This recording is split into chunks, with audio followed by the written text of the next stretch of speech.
Part 2.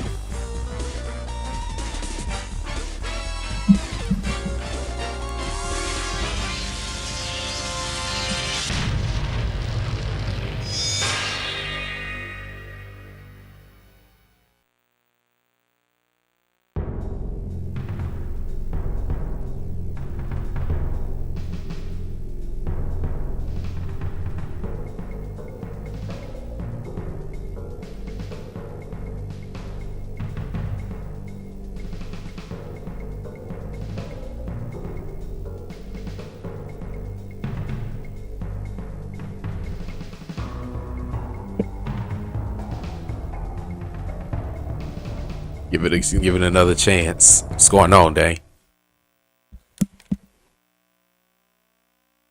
It's fucking cold out here.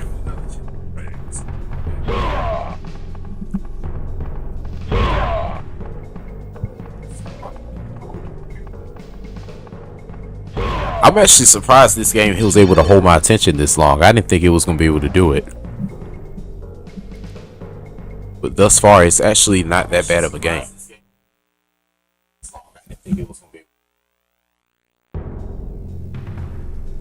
What's going on, Alex?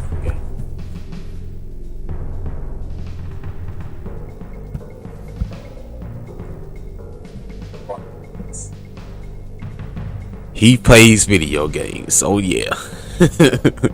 Man, I swear I've been binge watching your Death Trap Dungeon videos, man.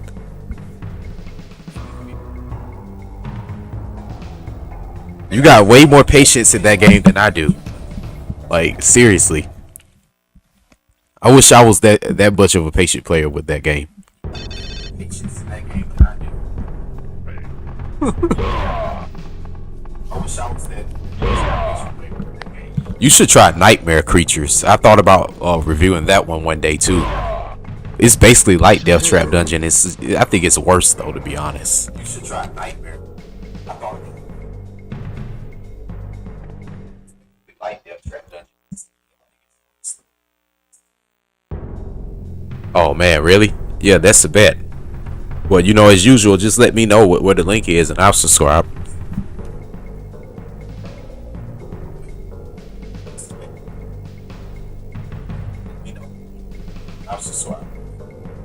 Are you still gonna do game reviews?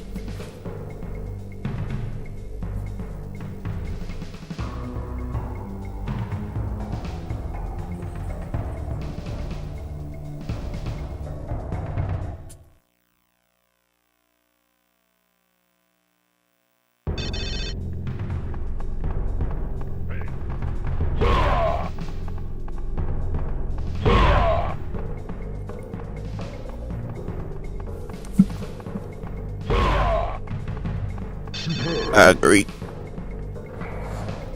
But it takes a long time to build your channel back up. But I totally agree on that. I totally agree.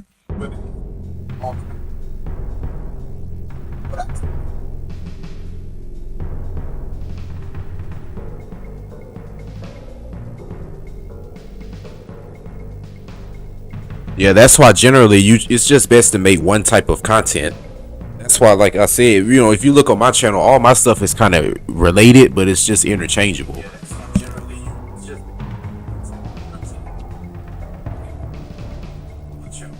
I mean, that's why, you know, I thought about doing other things. I thought about doing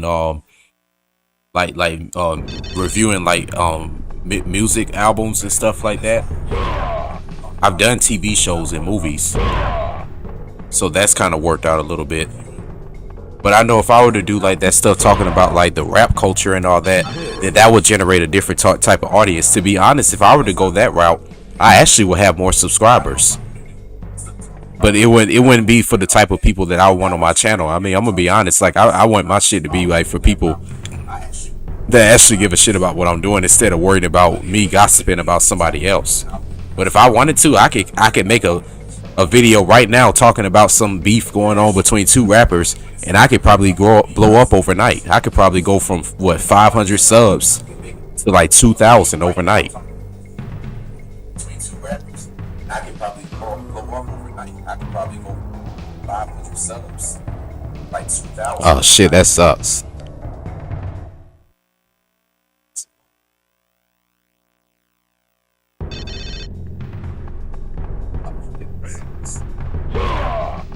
Yeah, I wouldn't even try to do that, Alex. I mean, honestly, what's best for you and what interests you the most is what you should focus on.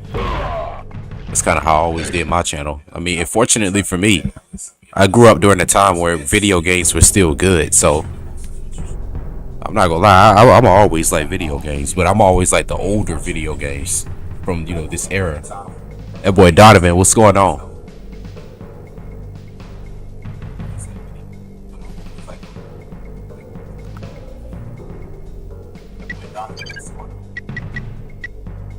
I wonder if he saved my file.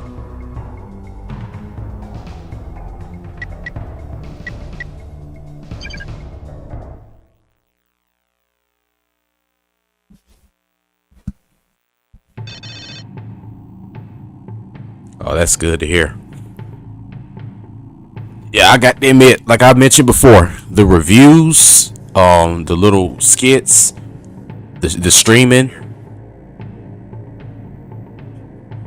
support gaming. What's going on?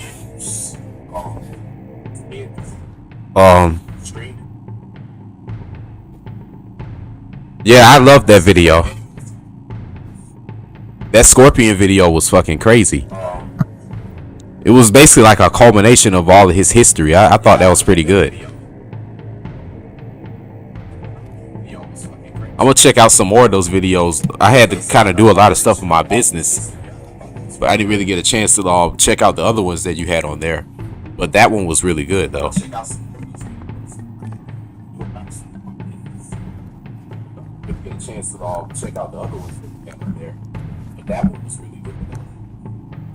I feel like we've mentioned before, like they should have made more games like this, like where it was just side quests and certain adventures with the Mortal Kombat characters. I feel like that Mortal Kombat would have been more successful had they done this.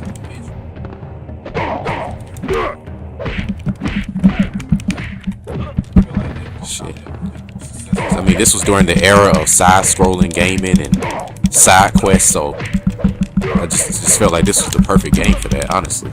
They had all the perfect characters. I mean, each character had their own story.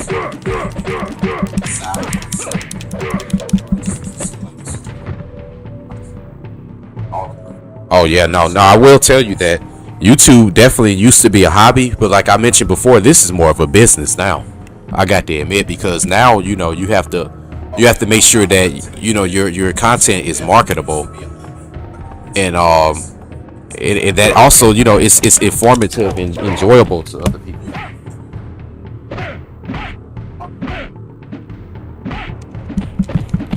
My bad, y'all. That was my tech texting me. See, I could barely even concentrate sometimes on doing business. Shit, you got that one, you lucky bastard.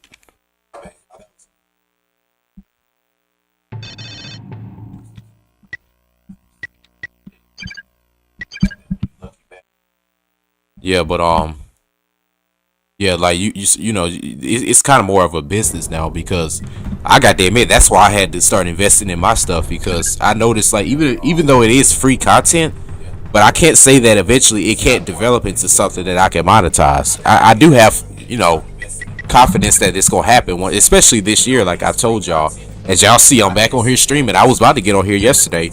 I had 2 days off where I literally haven't had anything to do.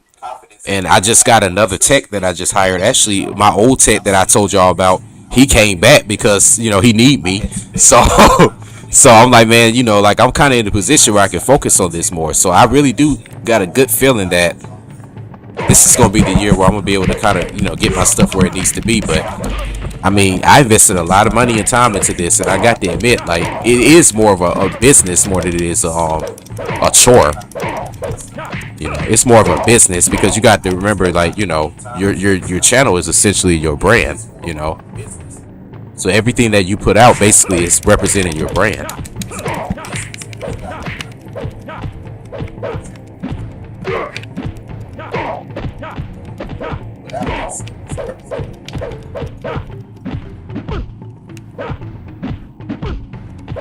Yeah, Mortal Kombat definitely isn't the same anymore. I'm gonna be honest. Like I said, when they start crossing it with other genres, and I mean other what do you call them? Like, I guess like the Marvel and all that stuff. Like when they start crossing it with other like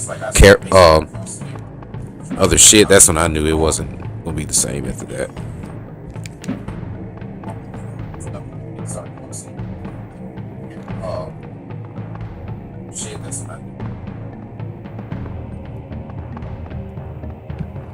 This is probably when it, to me, in the late 90s is when Mortal Kombat pretty much died.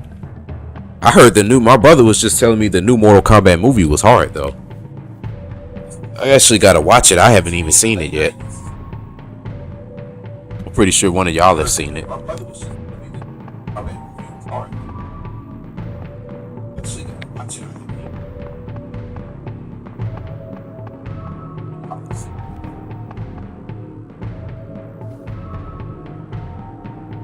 Yeah, Mortal Kombat 9 probably was the last good one. That's the last one I played, actually. I saw 11. Now, 11 looks cool, don't get me wrong, but... Oh. I don't think I could jump there. But I just feel like as far as, like, the whole, like, popularity of Mortal Kombat, it hasn't been the same since the 90s. Like, I remember back in the day, you couldn't turn on the TV without hearing something about Mortal Kombat. Like, when it was fresh, when it was a new concept, like, yeah, Mortal Kombat ruled the world, man.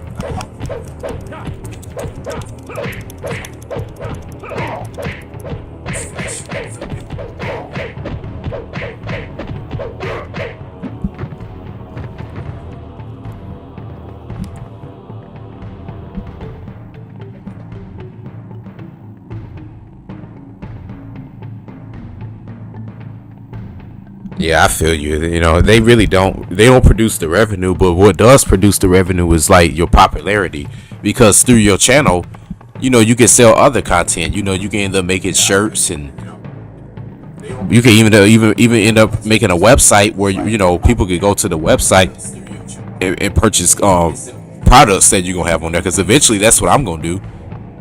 But you know, as far as just like the videos themselves, now I mean, I don't know the videos. I don't know now.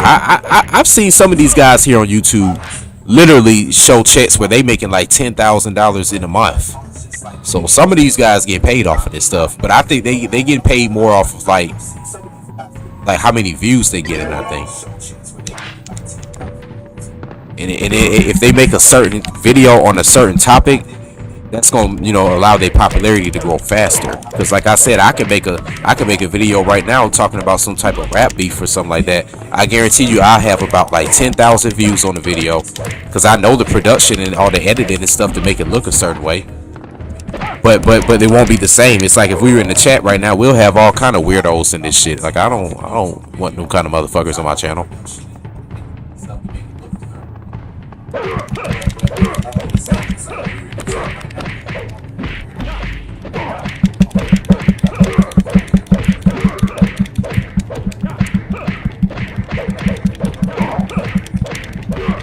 Shit. Damn it.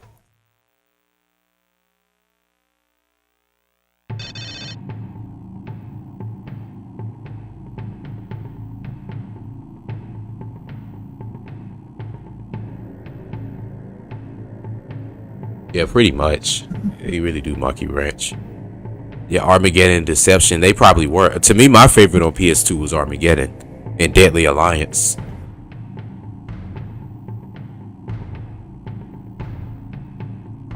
Yeah, I mean, every series, it's not going to, you know, last forever where it's just going to continue to be great. I feel like at the most, every series should have like a trilogy. After that trilogy, that's it. I mean, every series. I feel like at the most, series should have.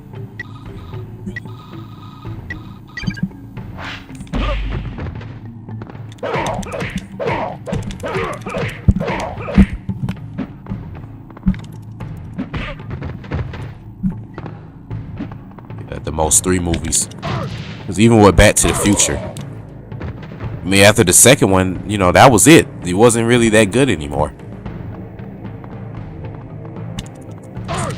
When I really think about most movies, by the third movie, that was it. It didn't really have the same appeal after that.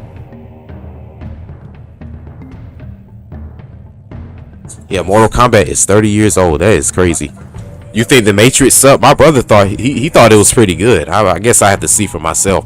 When I saw the previews and the features and all that stuff for it, I didn't really think too much about it. I never really was into The Matrix like that, honestly. I remember the first two movies, and then after that, that was really about it. I never really was just into shit like that. I never was into like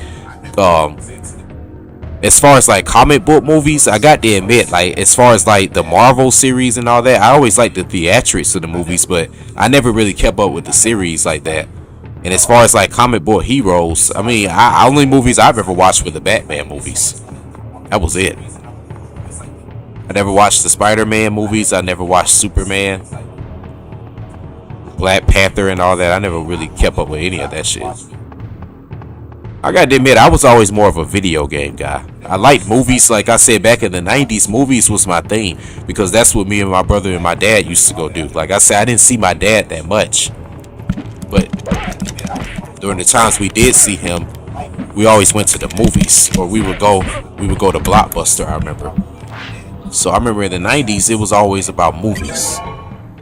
And going to, you know, like I said, I love video games, but we didn't ever have a game system until 1995. So it was always about movies prior to that. But once I got that Sega Genesis and I played Sonic, I didn't give a damn about movies like that. Shit.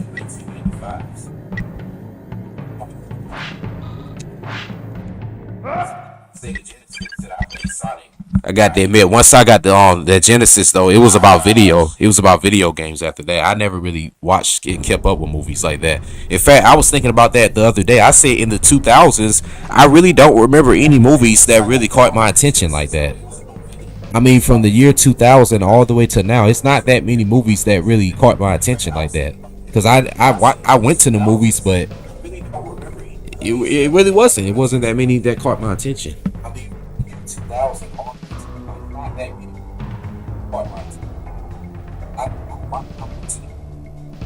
And I haven't played the Spider-Man game since Spider-Man, I think, on PlayStation 1. I think that's the last Spider-Man game I played. I never kept up with any of that stuff. Not to say I liked it. Now, I mean, like I said, when I watched the movies, they were cool, but don't get me wrong now, as far as the cartoon show, like The Adventures of Spider-Man, I watched that shit like a motherfucker. And Wolverine and what was it, Gargoyles? I ain't gonna lie now, I used to watch the hell out of that. But when I look back on that stuff, like I said, I didn't really like the only cartoon I can honestly say that looking back on it was really fly as hell, and honestly was just timeless to me, was Batman. Because I'm sitting here looking at my Batman stuff right now. Shit, I got the old Batman tapes from the Batman, the animated series, from when they used to sell the little single episodes. Like I got the Poison Ivy one, the Mr. Freeze one. I ain't gonna lie, I used to be into that Batman hard, man. But Batman was about the only one.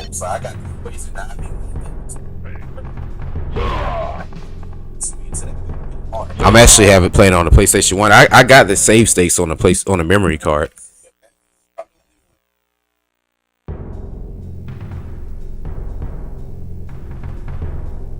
Yeah.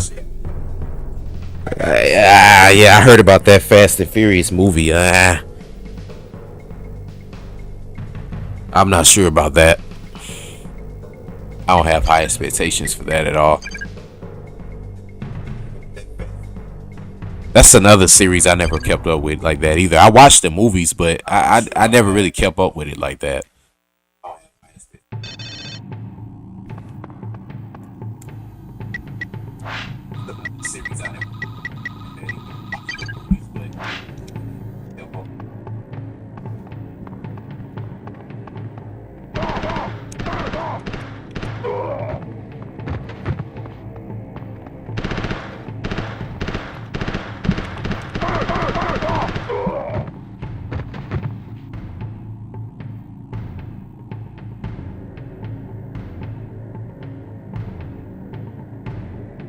Yeah, I played Spider-Man on PlayStation 1. Yeah, Tony Hawk. Yeah, I played all those games. I never was that good at Tony Hawk though. I guess because I never had that. Like I said, back in that time, I never had a PlayStation. I used to play that in my friend Lee's house when he had just got his PlayStation 2. He didn't really play his PlayStation 1 as much, but we used to play it a lot over there. And I never really played it as much to get that good at it.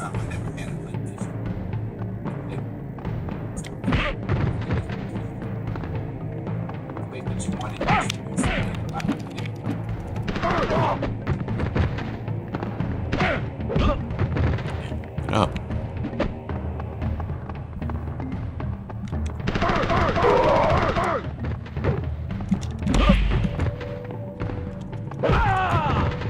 Hey, come on, man. Yeah.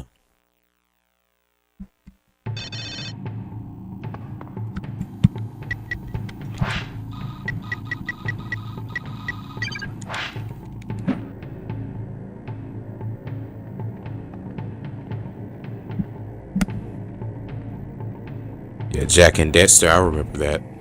I didn't play too much of that. God damn it. I got a 9-volt battery in here. That's about to annoy the shit out of me.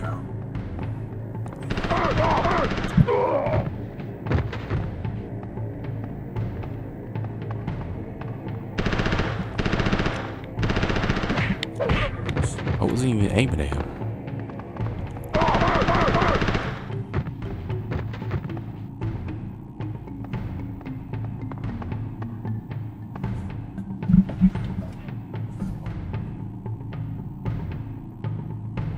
Yeah, I remember they advertised the shit out of that game when it came out at the time, but you know, this was in the PlayStation 2 era, and I got to admit, like, them games were $60 when they were coming out. I couldn't afford them like that, so usually, from what I remember, I stuck with games that I was familiar with during that time. So if I was able to get a game, then it had to be something I knew that was good, that I was familiar with. But that was a new concept.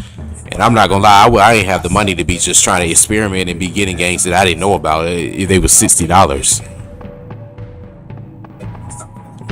That didn't happen until I got a little older.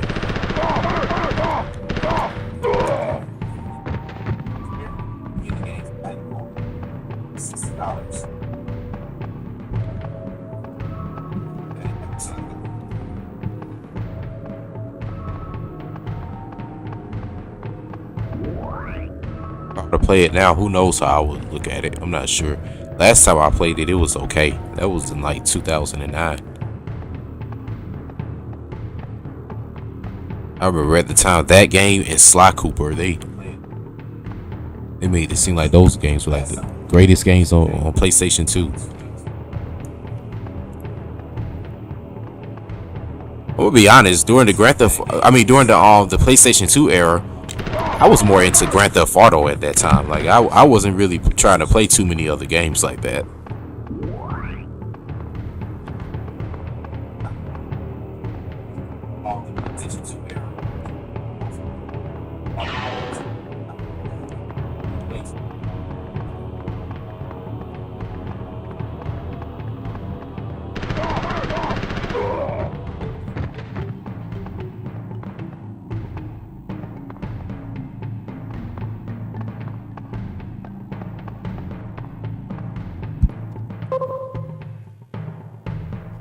That's why I'm streaming these games now, because shit, at that time I didn't have time to, I didn't have the money to be trying to just play them like that.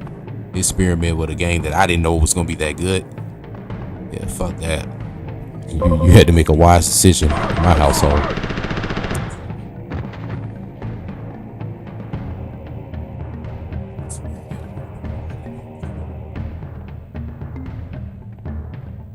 Driving in Jet 2, really? Damn, I have to check it out then. Def Jam Vendetta, I remember that. I think those Def Jam and those games, Fight for New York and all that, I kind of really think they were just capitalizing more on the names of like celebrities at the time, but the gameplays were alright, you know. it's kind of like 50 Cent Bulletproof. Like if it wasn't 50 Cent in the game, like nobody would really consider that game to even be worth talking about. That's the truth.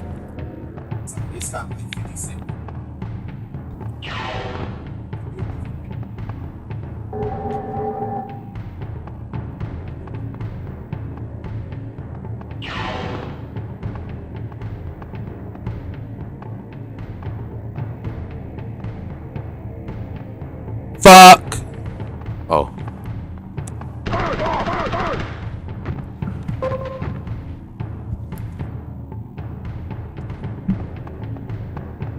This place is like purgatory.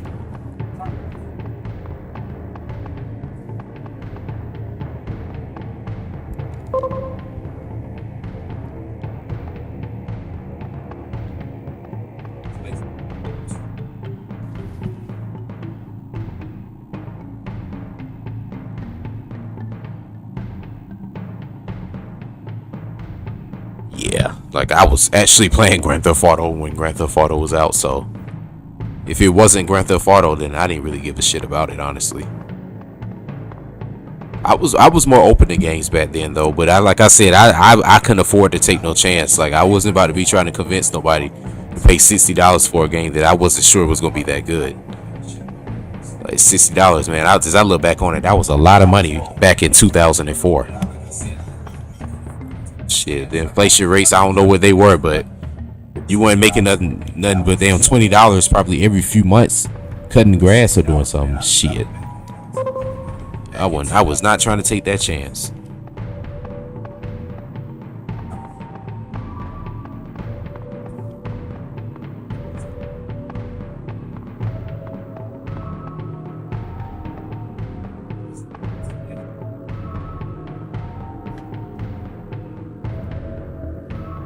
You didn't do the missions? Wow.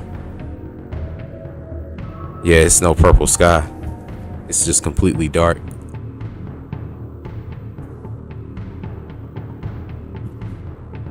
I'm not gonna lie, I did those missions back in Grand Theft Auto. That was actually what made me enjoy the game, were the missions.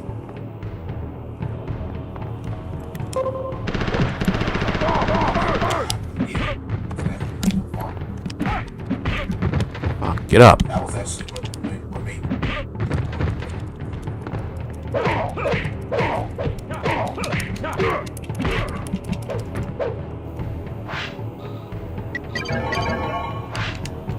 I really didn't mean to do that.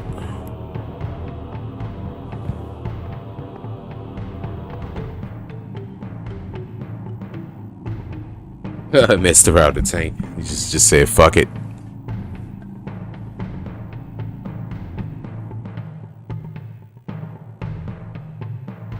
Yeah, I know. This is starting to run me a death trap dungeon. Because that's kind of how I slipped off of that platform, because I can't see. And then these camera angles aren't helping either. This place is just like a maze, though.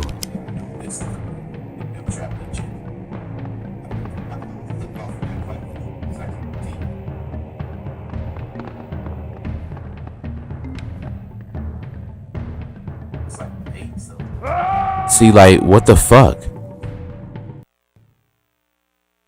I thought I could just drop down, you know? Because you can't jump, so that don't fucking help. Sorry, bastard.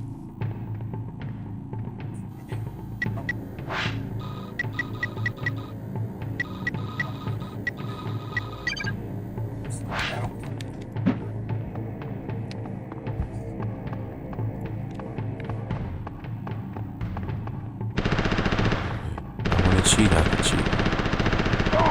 To my little friend.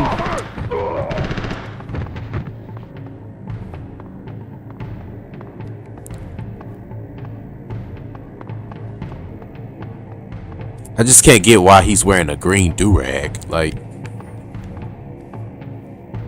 this dude looks so funny, man. I'm not gonna lie. Man, look like he banging for Grove Street.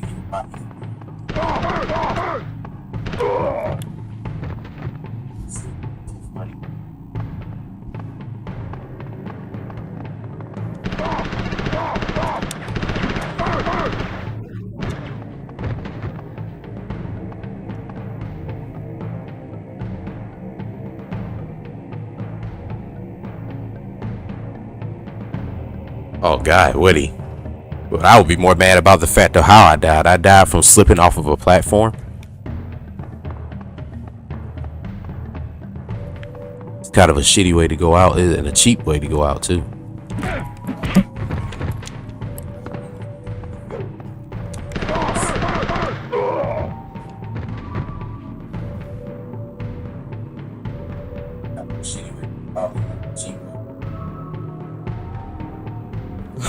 He found it at the grocery.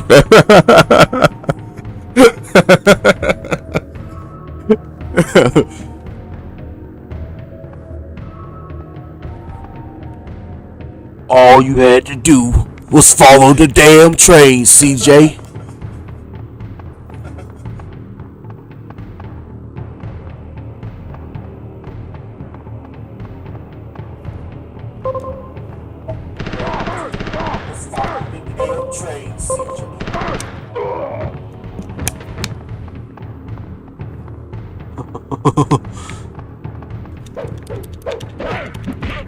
Yeah. Well, at least nobody's knocked me off of the platform yet.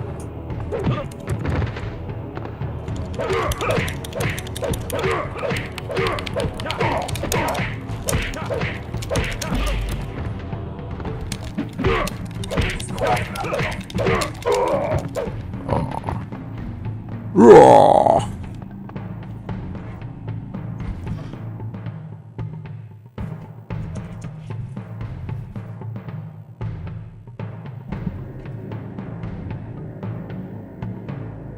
Yeah, most definitely. Anybody that's interested in anime, check out Alex McGee. I have 2 number 40, 2 number 9s, 2 number 6s, a number 45, extra cheese, and a large soda. I don't even remember how the whole thing go. I saw somebody did a prank where they were calling they had called McDonald's and had offered and used that voice. They were using that voice to order that shit. Oh man, it was hilarious.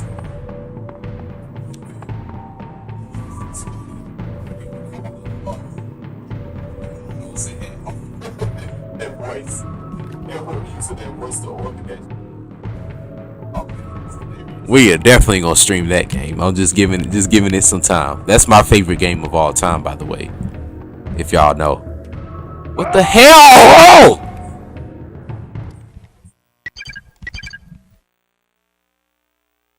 Yeah, but that's actually my favorite game of all time. That's my favorite.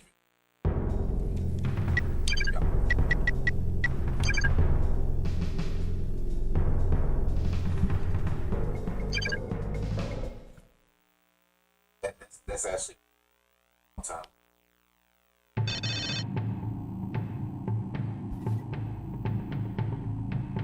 Yeah. He's oh yeah, I'm a genius, CJ. Oh yeah. CJ, you still a buster.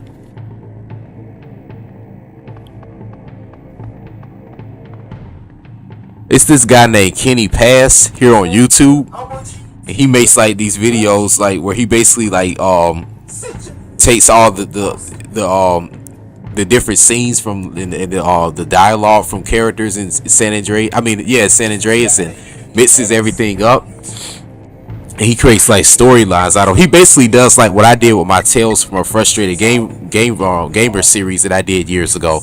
But he did it the right way, basically. He did it the way that I wanted to have to do it, but I don't know how to do all that shit.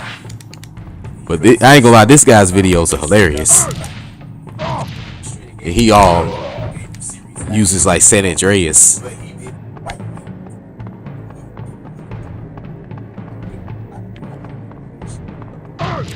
Ooh.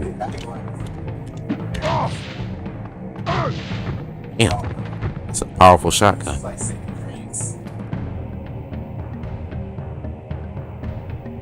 Yeah. OG Lote with Ja Rule. That's funny. Big Smoke with Suge Knight. That's funny.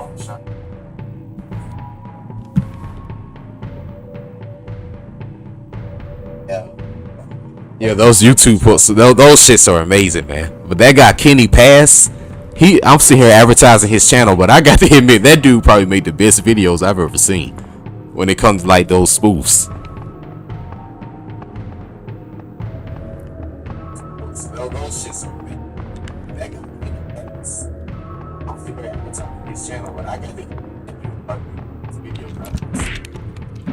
Ah, shit. Get him.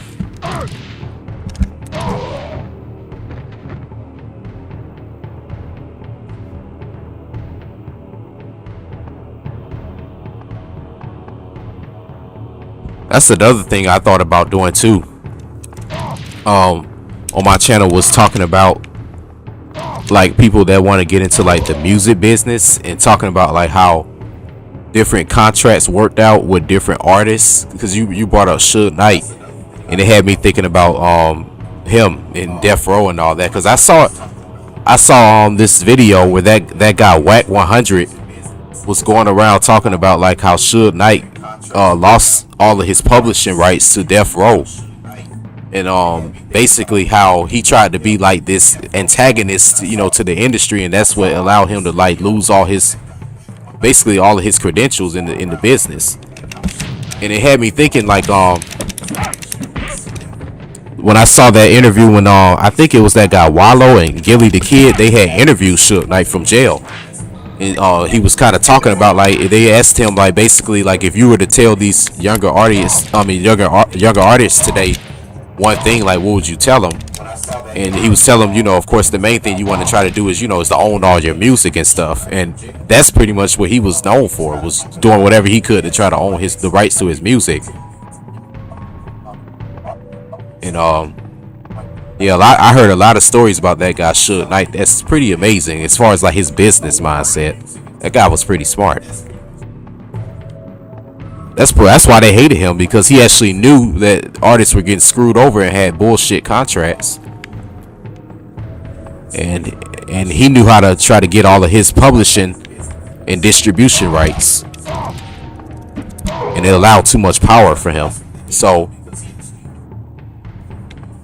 when he had Death Row Records was the #1 selling record thing in the world at that time. They made rap bigger than the world, you know.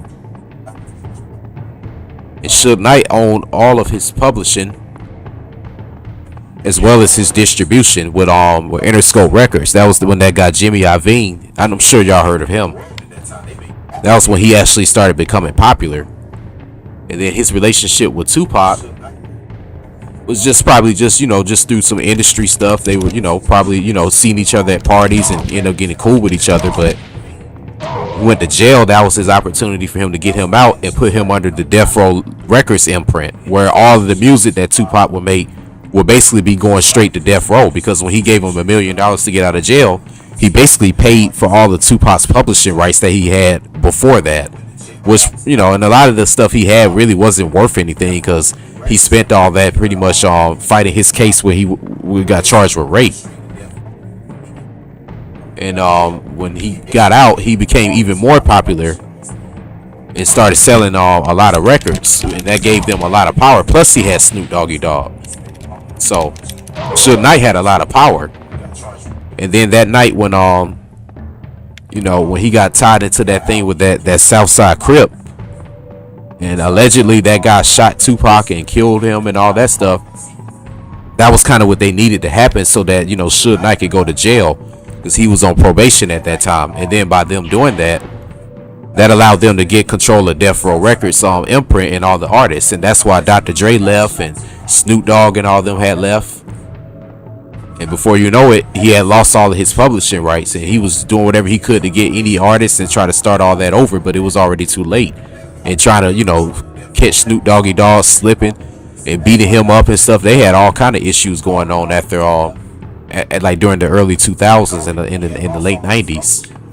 That was never really talked about that much. But that guy Suge Knight, I think he still is rich. Like, because I'm thinking like, yeah, y'all might have taken all that guy's money, but y'all had to pretty much pay him off. Like, y'all didn't just take all of his publishing rights and he just lost all his money. I'm sure they had to buy him out of a lot of that stuff. So if you want to ask like who's like one of the richest people in the industry, I mean, to be honest, Suge Knight could be richer than Jay-Z and all those folks had he played the game right. And you know, but he kind of had a personal problem. Like he had an ego once again. You know, going around, you know, you trying to be this you know, this blood, and you know, having all these street bloods and all this stuff around you, and it caused your artist, you know, to get killed. You know, your #1 artist. I just think that was dumb. I'm like, how could you have the #1 artist in the world jump into a fight and get killed, and this guy's making millions of dollars? Like, that's crazy. That'd never happen today. That'd be like if Drake jumped into a fight and Drake got killed. Like that'd be crazy as fuck. Like, so we talking about some Travis Scott concert like back in the 90s. Like them new artists was getting popped. Like the #1 artist on the damn billboards. It was just different. You didn't know Tupac was charged with rape? Oh wow! Let me give you the backstory on that. See, this is why I need to do a separate YouTube channel for this. All right, let me give you the story behind that, because I actually know a little personal stuff about that. See, this is why I need to do a separate YouTube channel. All right.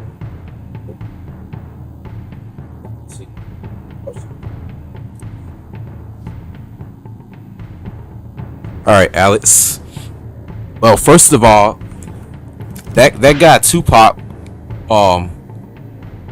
his mom was a part of the Black Panthers movement, and she was tied to a guy that was known that I think had like he killed like a cop or a federal agent or something like that, and was in prison.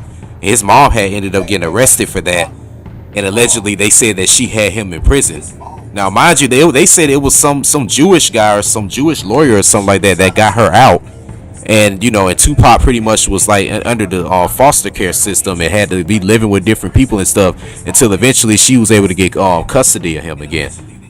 And, you know, but through that, like, Tupac kind of was already like a target, you know, by the federal government, where they kind of saw that, you know, this guy, you know, he's tied to a lot of stuff, like, you know, as far as like a lot of radical movements that's going on.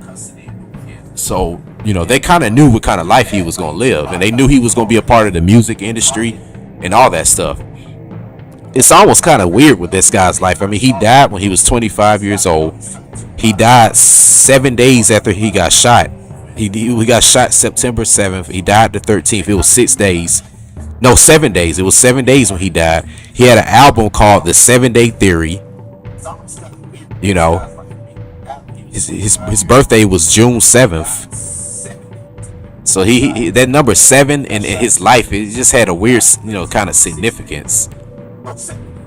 You know, but anyway, but this guy here in Atlanta, he had gotten into a situation where it was like 2 off-duty cops that had where they were like trying to like basically like they were like doing something to harass like this guy, and Tupac had intervened and helped them and had ended up shooting one of the cops.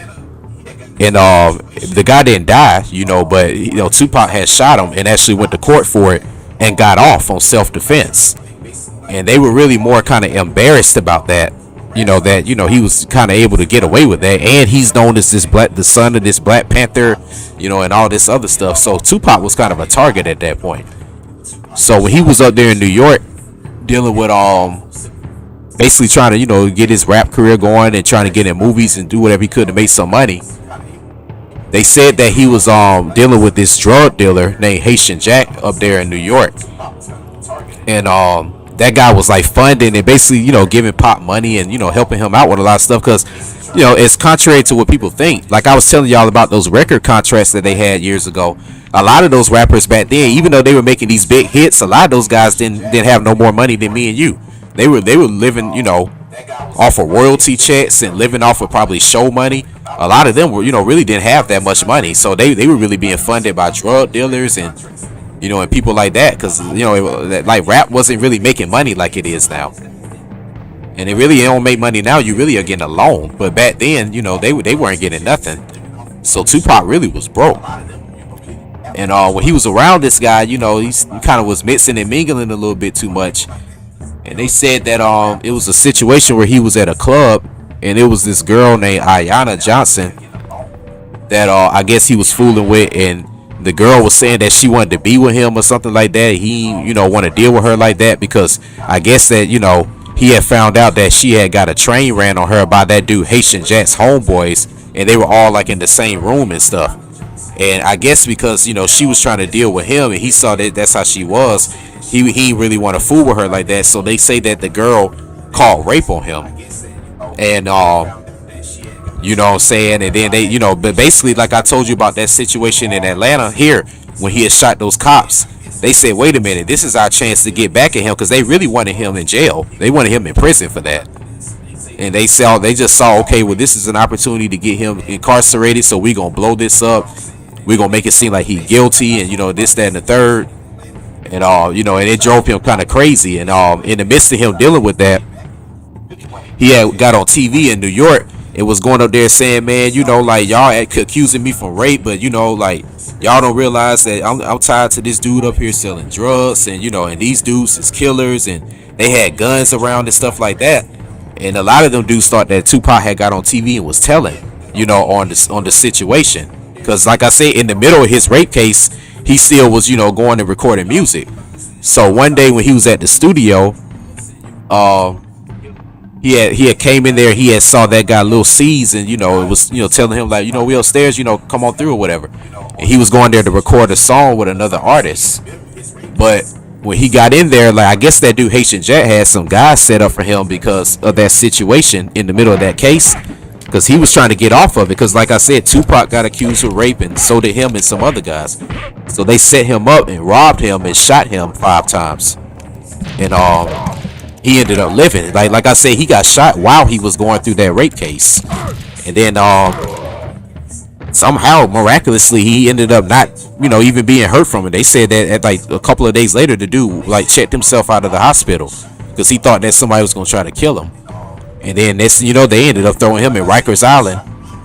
He had to serve prison time for I think a year because of that situation. That was in the end of 1994. He got out in the summer of 1995, and then he died in 1996. So he had a really strange life. I mean, he was a baby when he died, but the guy did a lot of stuff in those years.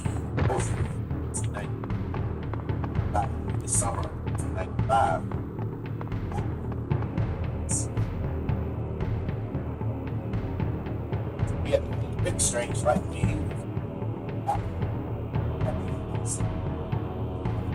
Yeah, but he got charged with rape. That was in like the fall of like 1994. But like I said, he didn't really do it. What it was that it was an embarrassment from the judicial system when they saw that he was able to get away with that cop shooting.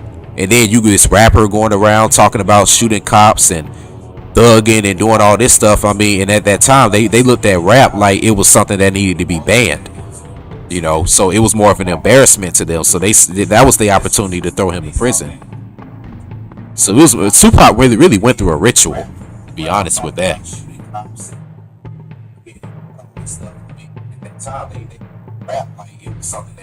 I think he did fake his death. Sometimes I be really thinking that, bro, because you got to think this guy Tupac was also he wasn't no idiot. He before his death, he talked a lot about like the whole like thing with what's his name, the Machiavelli concept, and and like I said, it was strange how he died in Las Vegas, and like I said, it was 7 days after he got shot, and it was a lot of strange stuff. I mean, I don't know. It's a possibility he could be alive. Like I said, it was strange how he died in Las Vegas. Like I said, 7 days after he got shot. It's a lot of strange stuff.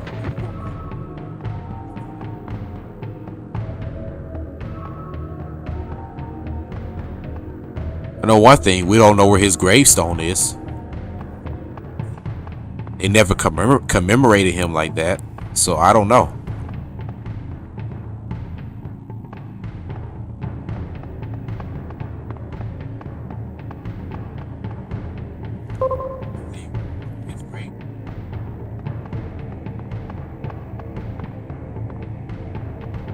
I know one thing, when these people die, they try to make them seem like martyrs and like, you know, these deities to like culture. So you'll really never know, to be honest. And they try to, you know, make him seem like this Jesus figure, you know, in black culture.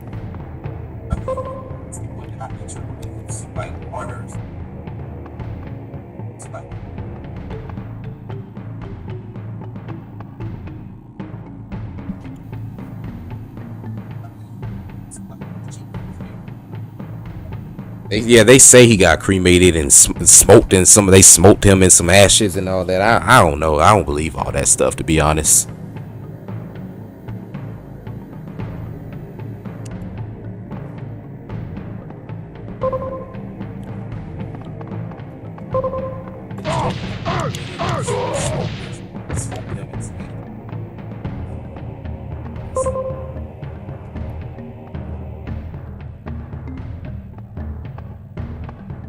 I will say this though, he did a lot for him to be just 25 years old. I mean, like him and Biggie Smalls. I mean, Biggie Smalls died when he was 24. It was just a few months after Pop died. He died that March of '97. I remember when Biggie Smalls died. I don't remember when Tupac died, but I do remember when Biggie died though, because I had just moved in my house in Riverdale. I just remember that Hypnotized video. They used to play that on MTV a lot back in the day.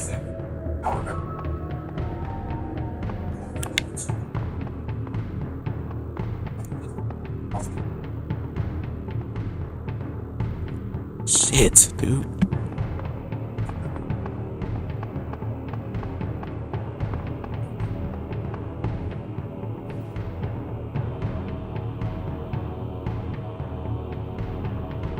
Yeah, I don't understand that. I do smoke, but I don't understand that. That never really made sense to me. Like smoked his ashes, like what? You're not even gonna feel like once you put that shit in the blunt and you light it on fire, that's it. Like it's already ashes. I know one thing, nobody better not smoke my damn ashes. By the time my lungs get burned up, they gonna be already ashes by the time they touch my shit. So they gonna be like, damn, this dude, he already to turn his lungs to ashes. He gonna leave his shits alone.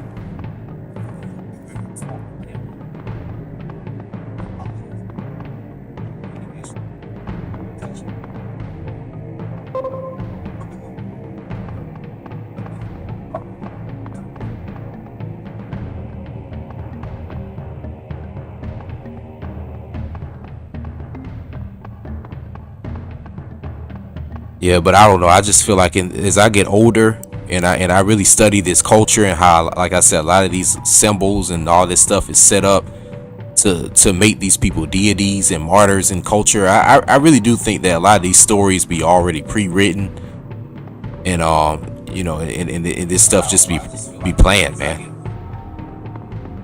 It'd be by coincidence, of course. You know, it'd be like stuff that just happened where, you know, it'd be people in the streets and violence and things do happen, but some of this stuff be seeming a little too weird. Like, that still just blows my mind. Like, how did the two top artists in the world die? That's like today if Drake and who else would be just as big as Drake?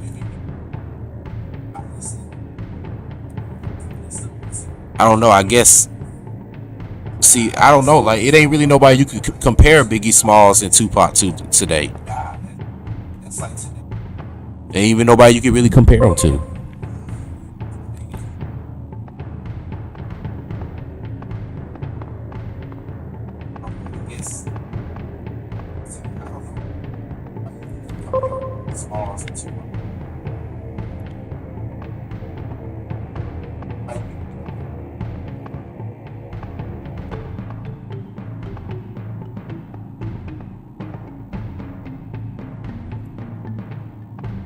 God damn, dog. Fuck, I can't do this for.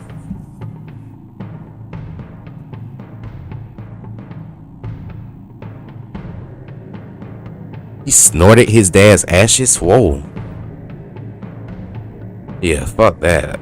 I don't know. I feel like if you, me personally, I thought about that. I'd rather be just buried in my family cemetery because I'm fortunate enough to at least have that. You know, I got family members I seen that got tombstones going back to damn 1865. So I'm fortunate enough to have that.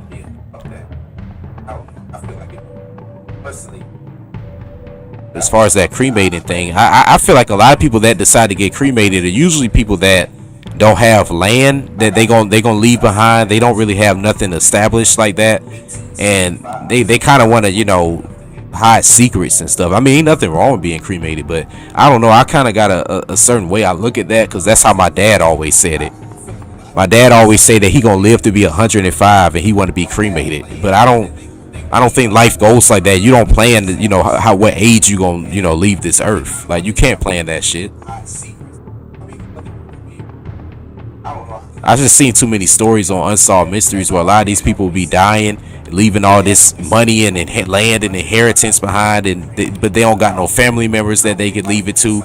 You don't know who these people had loved ones that you don't know where their loved ones are, and none of that. They weren't married. They don't have no children, or the children they do have, be, like abandon them and stuff. So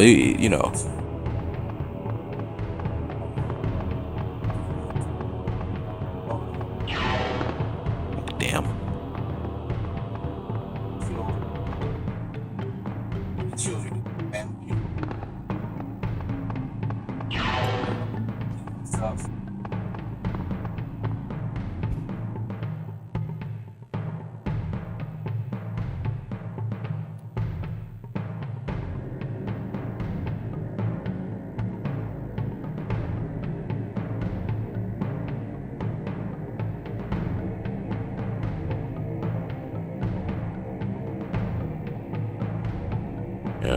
Yeah, you got all that stuff. All like I said, man, all that stuff be propaganda. I was actually here in Atlanta when I know y'all remember those protests. What was that guy George Floyd when he got killed last year? I was here when they were protesting. People was going and stealing in malls and fucking that shit was just fucking crazy, man. I swear.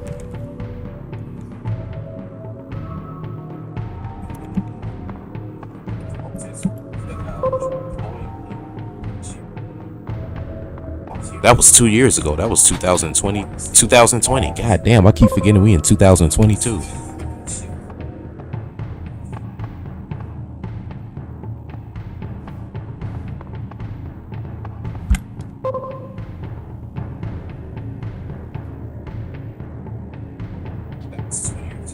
They don't never solve a damn thing.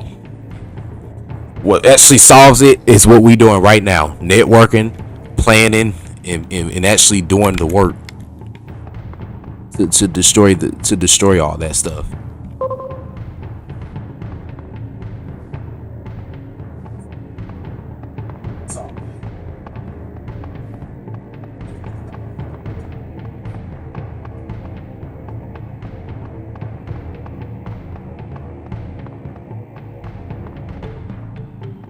Because I always looked at it like I said, all them people that was protesting here last year, man, these same people are right now, like working at damn Popeyes and doing little stuff like that. Like they just did that shit just to not have to go to work. Like literally, businesses got torn down here during that time. I remember we got this mall here called Lennox Mall. I actually work with a company that has contracts there. They shut down that mall for like a week during that riot thing.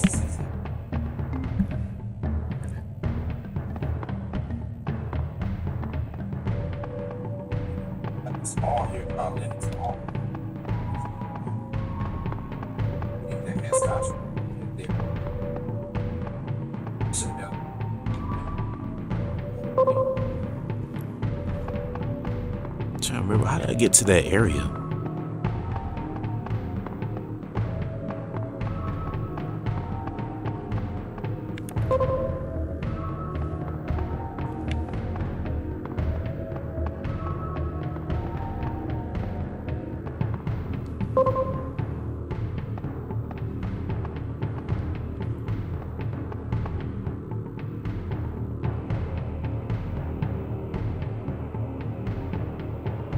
I don't even think George Floyd even died, to be honest. I wouldn't be surprised if that guy was already a government agent, because you already know how it go on here in America. I wouldn't be surprised if he was either that, or he already was, like I said, a part of the CIA or something like that, and then all that stuff was like, planned out and staged to go the way that it went. And then as soon as they arrested that cop, man, they probably uncuffed him on that night, and he probably went out some back door somewhere, man. Like that stuff was all staged and pre-planned. That man probably might not even be dead, if he was even if he was even a real person. Shit.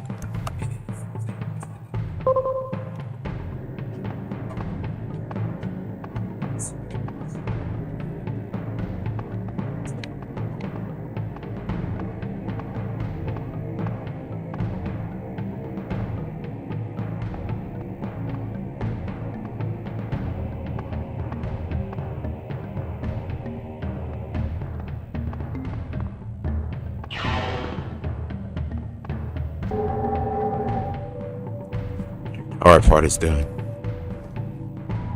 Yeah, then the Capitol riots happened later. It's like, come on. No, that stuff in the 50s and 60s was just as bad as it is now. That, like I said, all that stuff was a part of a socialist movement. I told y'all I studied history. That's what I went to school for. Like, it's this guy named Karl Marx. Back in the 19th century, he had this thing called the Communist Manifesto. And within the Communist Manifesto, it showed how a government could come up with certain doctrines and certain thoughts and ways that the society can live, where the government basically can implement the ideas of what people should be thinking, how they should conduct their lifestyles, and how basically the government can help structuralize all that for the person. Because before that, you had a bunch of selfish kings who would, basically try to absorb all the resources and block all the people away, and then they would end up getting killed. Like, King Louis the 16th, and and then the kings that was over there in France and England, and and then of course you had the Moors who were doing it as well too. And you even had these tribes here in America that they don't tell you in history that were doing the same thing. So this is stuff that always has been going on here, and that communist thing, was a new idea that was implemented. It was like a little bit before the Civil War had popped off, and then after the Civil War, that's when you saw the Germans over there in the 1870s. They went through their little thing with France and liberated themselves with that. So a lot of these countries that basically had all these small city states, like especially over there in Europe, we're all implementing this idea where we should be this one unified nation, and the government should rule all the jurisdictions of how the people should think and survive, and the government regulated all that. So when the 50s and the 60s came, they basically were implementing those same ideas that were started in the 18th and in the 19th century during the 1850s. Like they have what you call a 100-year plan, where every 100 years they coming up with a plan on how things are going to be ran in the world, how people are going to be thinking, how people are going to interact. And every 100 years it changes. And then within the 19th century, that Communist Manifesto thing was the thing that started it, by this guy named Karl Marx.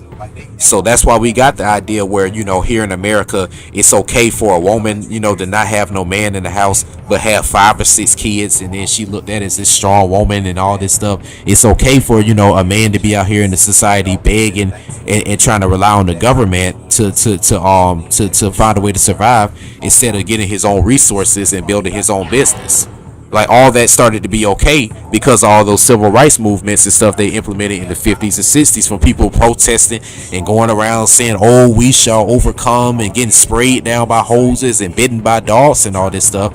And that guy Martin Luther King, he was a communist. He wasn't. It's plenty of pictures I saw where this guy was sitting in communist meetings with white people, planning on how basically he was getting the black Americans here prepared to get away from that idea of starting your own business and being liberal and being part of more of this socialist government type of thing. And that's why we got the problems we got now. Shit, people these days got more faith in the government than they do in themselves. So in the 50s and 60s when they were protesting, that was what it created. I mean, it may have been non-violent, but the ideals of it and the principles of it created what we got now, and it's a mess. He's got more faith in the government.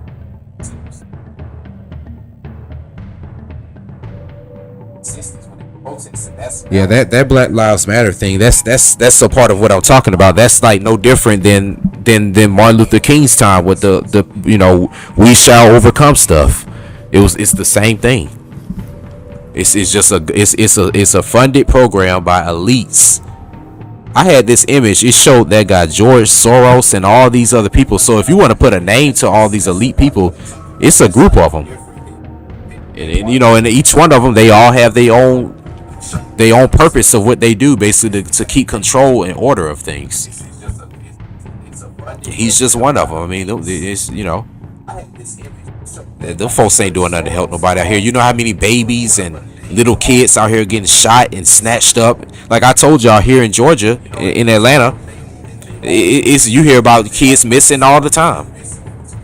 And like I said, they be a part of these rituals. Probably, I don't want to talk about this shit too much on YouTube, but they probably be a part of these damn rituals where they snatching them up and taking them on these islands, like with that Epstein guy and shit, and eating them and shit. Ain't no telling what they doing, but it definitely be a lot of missing kids here. Shit, y'all heard it one day in one of my chats in one of my streams when I was playing the game, and I got an Amber Alert on my phone. It was about some missing kids. You get that shit all the time here.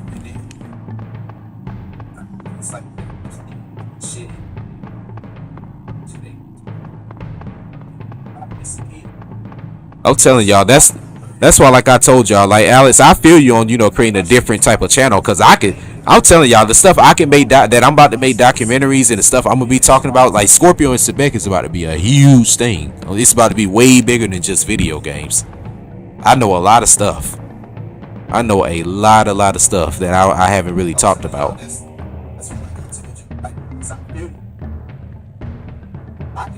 telling you, stuff I can make, and then I'm about to make documentaries.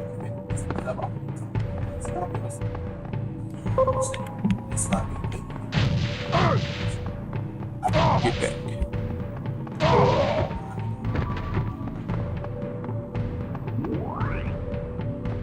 How am I supposed to get back up here?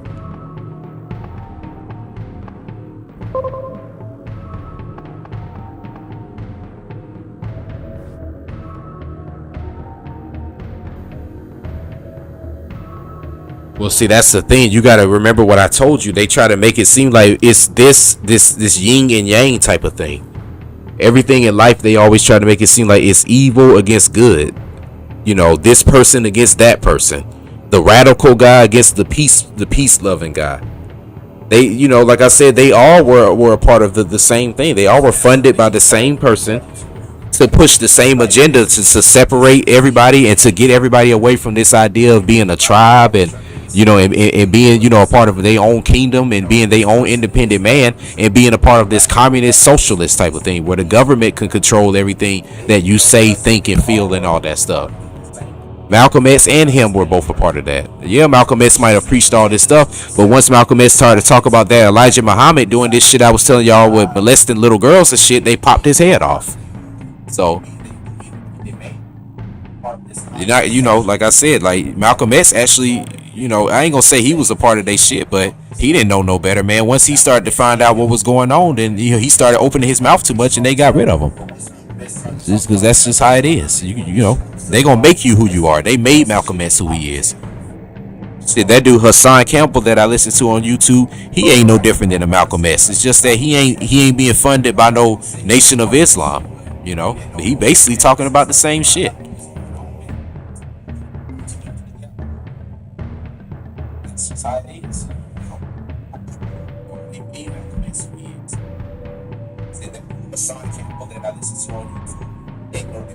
Oh yeah, definitely. Yeah, it's always like some gem or some crystal or something. You gotta get in these mythical games.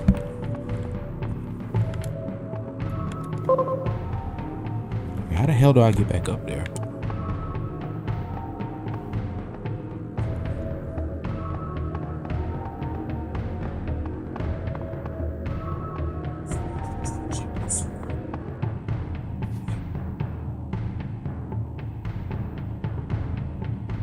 Yeah, that's the whole point of all this stuff is to separate.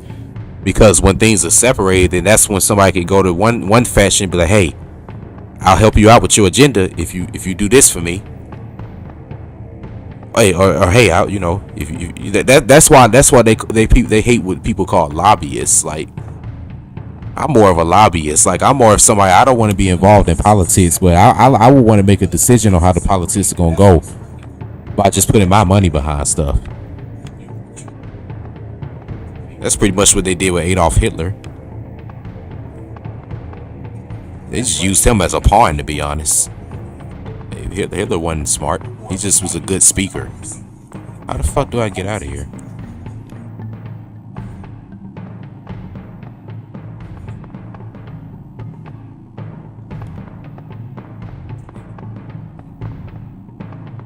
I don't get where I'm supposed to go.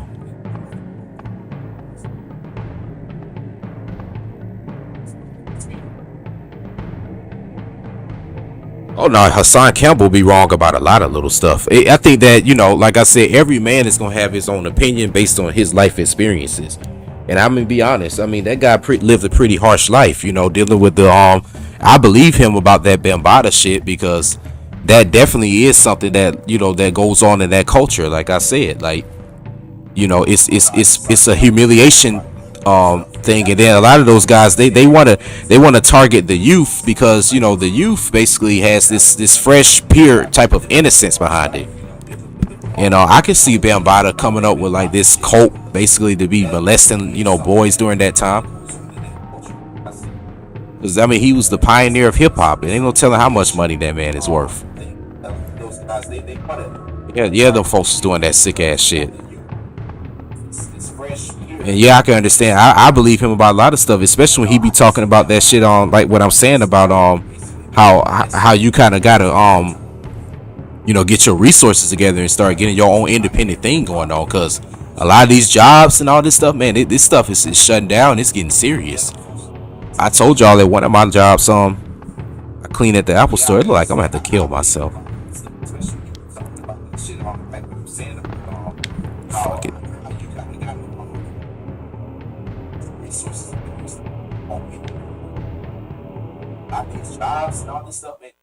What the hell? Did I just lose all my lives? Damn, I just lost like 3 of my lives from one death.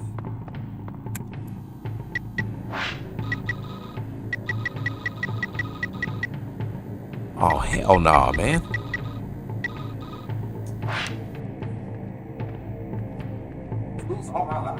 I'm gonna have to look to see where to go on this shit. Lost like 3 of my lives from one. Yeah, I guess I gotta place the gym on the altar. I'm gonna try that again.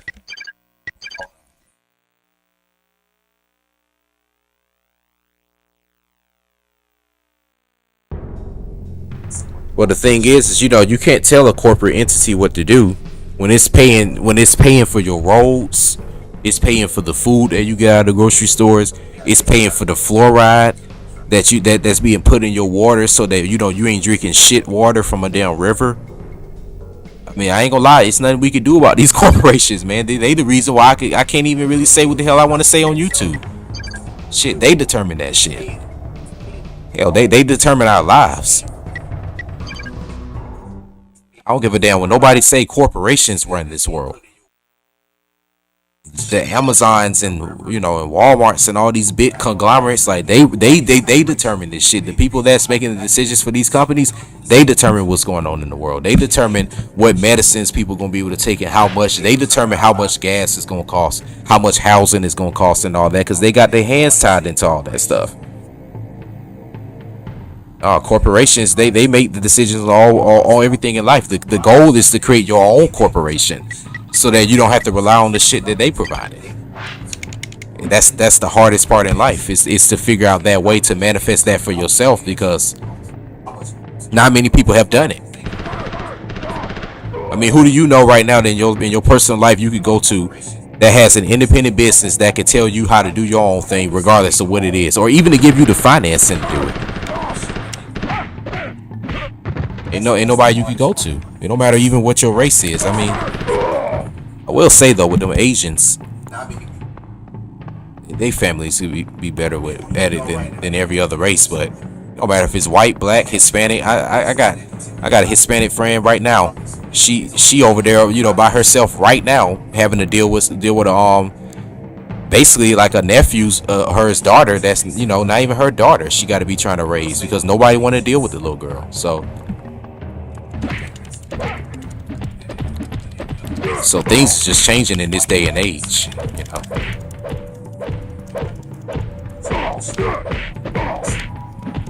I got white friends, like I said, no help. Of course, a lot of black friends I see that don't be having help. That race thing don't even matter in this day and age. It's about rich and poor. I'm telling you, believe me when I tell y'all. And I'm here in Atlanta. Like, I'm around every culture and every ethnicity you could damn near think of, from men and women, and I see it. It's all the same. It's all the same. Of course, some might have different privileges than others because, you know, of your skin, but ain't gonna lie, it don't seem to be getting people that far out here. It seems like everybody out here fucked up.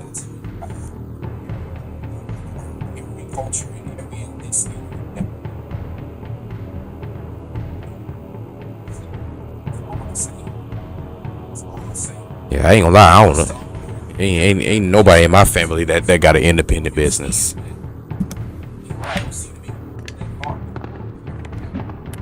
My sister got a nationwide franchise, but I'm saying your own business, like some shit you came up with, like what I'm doing with this cleaning shit and this maintenance shit. Like, this is something I came up with. Like, this is, like I said, the name of my business. I'm about to get my LLC back next week. Just like y'all see on my channel, it's called Scorpio&Sebek Universe. My LLC right here, I got it right here. It's called Scorpio&Sebek Cleaners. Like, the Scorpio&Sebek name is real. Like, this ain't no shit I just made up and threw on a YouTube name. They like, this is a real business, a real brand name. So I came up with this. My LLC right here, I got it right here. It's called Scorpio&Sebek Cleaners. Scorpio&Sebek name is real. No shit I just made up and YouTube name. This.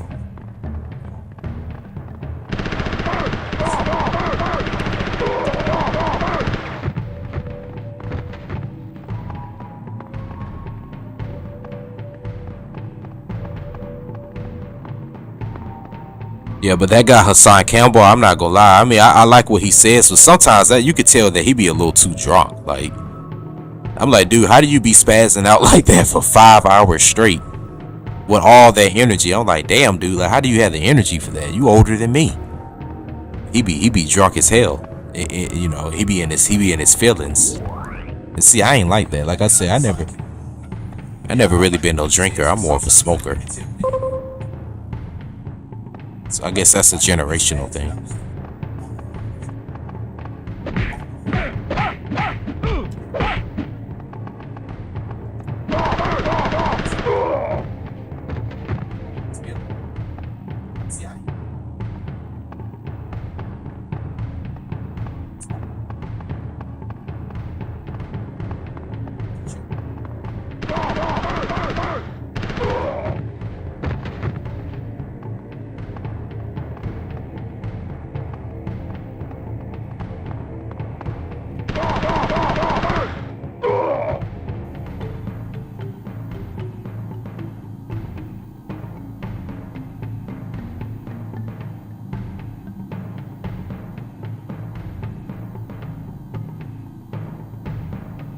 That's what's up, Alex. And bullets they get transversed through any universe. No matter what universe we in, bullets will kill anybody.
Yep, that's the goal, to just have your own thing, honestly.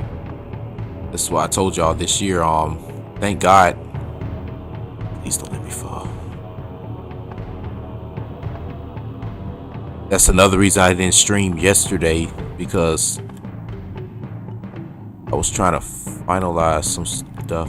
Fuck, man! I was trying to finalize some stuff with my apartment, because like I said, my lease had expired and they were trying to force me into a renovated unit, but you can't really do that legally. It's like, unless they were to literally give me like $15,000, that's the only way they could tell me to just move. But they weren't trying to do that. They were just like, yeah, like your lease in and we trying to remodel all the units, so you're gonna have to move into this $1,500 unit. I'm like, well, I don't want to pay $1,500 for no apartment. I'm paying that much, I might as well go get me a fucking house.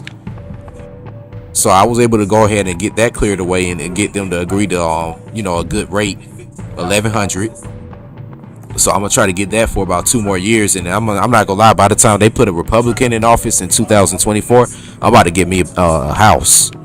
So now when y'all start seeing my reviews, y'all gonna see them in a much better, much wider type of like environment, because man, for these last couple of years, y'all been literally seeing the same scene with my damn reviews, man. My shit's been in like the same room, from when I was doing it over there in my house in Statesboro, to my room in University Village, to my mom's living room when I moved up here, then now in this apartment. Y'all gonna finally be able to see the reviews in the house, man. It's the way it's supposed to be. But that's gonna be like in 2024. But I had to get that situated. Now that that's situated, I'm about to go ahead and get my LLC back for Scorpio&Sebek Cleaners. And I'm about to quit my job and go into my cleaning business for good. I'm never going back to work for nobody again. Did it in 2018, but I'm older now. More experience. And I know this time around I never have to go back to a job. So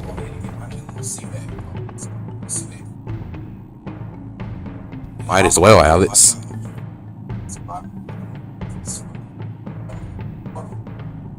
Yeah, they would have been saved. Shell Khan. I think Shell Khan is the only person that can dodge bullets. I'm not gonna lie, some of these characters can take bullets, because remember in Mortal Kombat Ultimate, Curtis Stryker used the machine gun. It didn't really seem to take anybody out in that.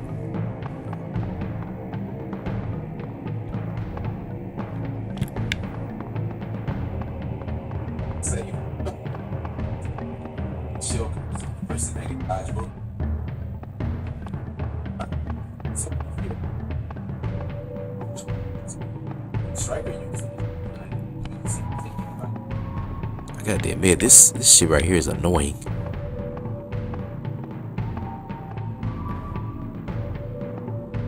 Fucking hell, dude.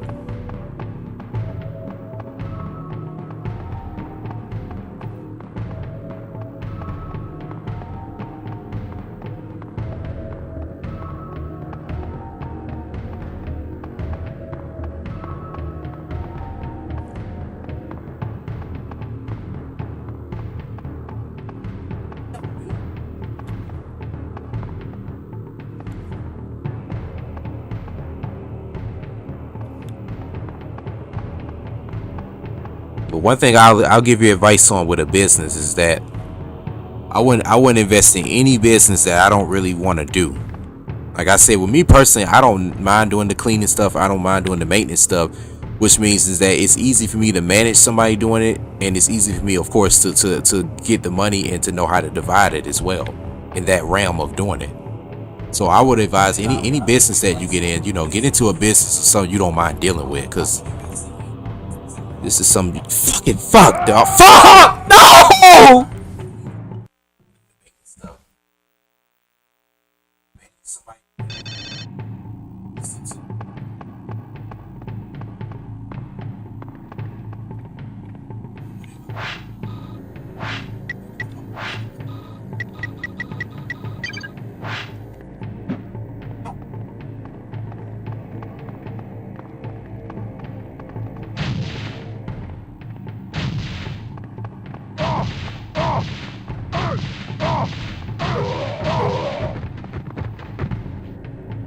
get into a business or something you don't mind dealing with, because it's something you're gonna have to deal with literally 24/7.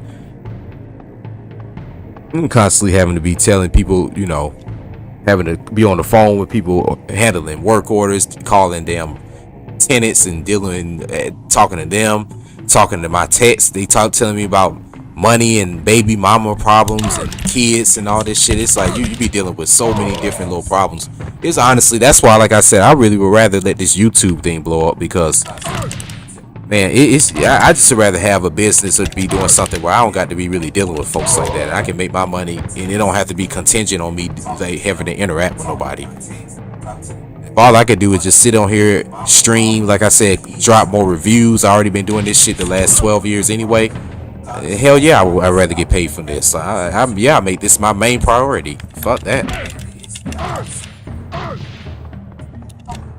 Shit, you know how much money I spent on all this stuff? Hell yeah, I make this my main priority. I make this shit the business.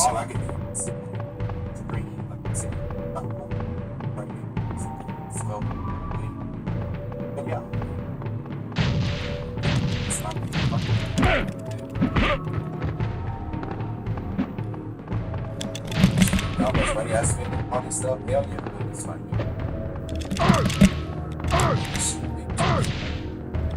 Wait. Yeah, get out of here, man. Yes, Curtis Stryker was basically a cop, and Johnny Cage was basically an actor.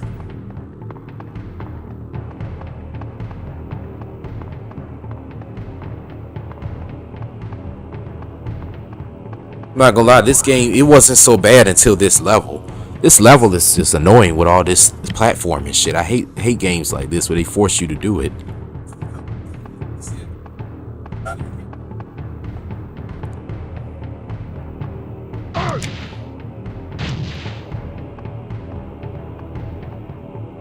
I blew his ass off.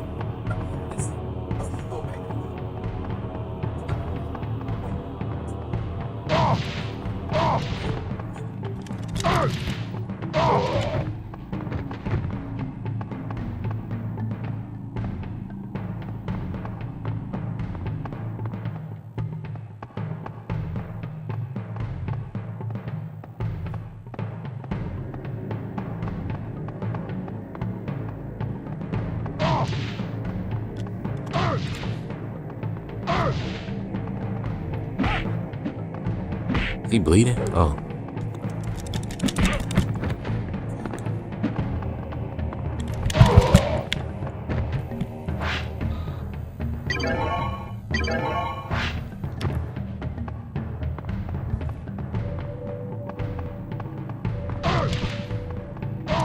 And Jack said, fuck this karate shit. I got a mission to complete.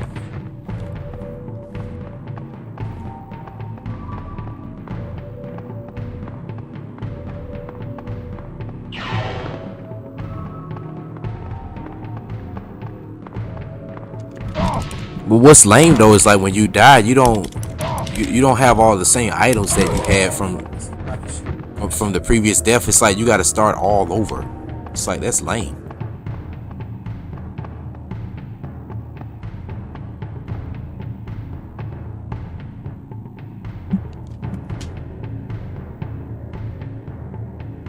Yeah, it's no mini map. You're right.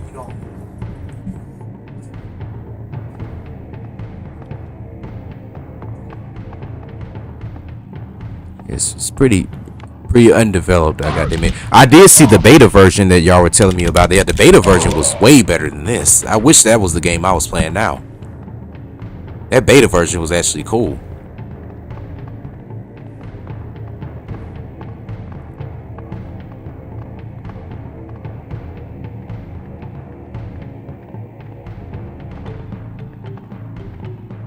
See the beta version.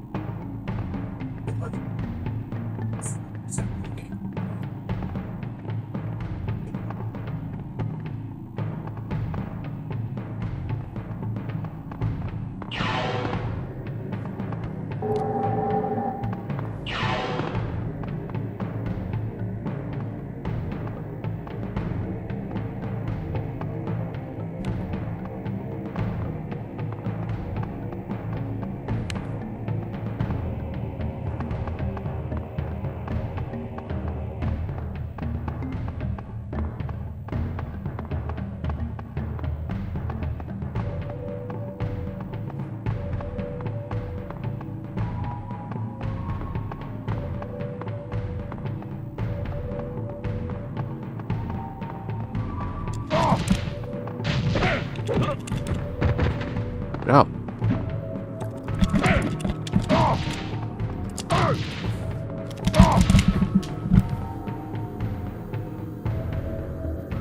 Yeah, it was a total waste of potential. The beta version, man, that could have been a really good game. Could have been a classic. I think that they didn't want to spend the money on it, actually. They because this seems like a cheaper version of that, honestly.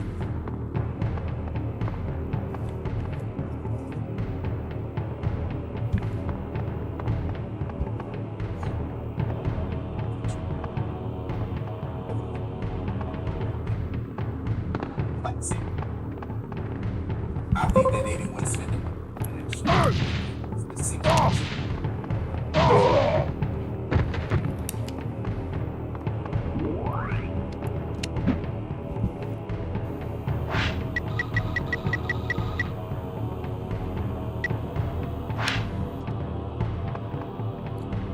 It didn't work.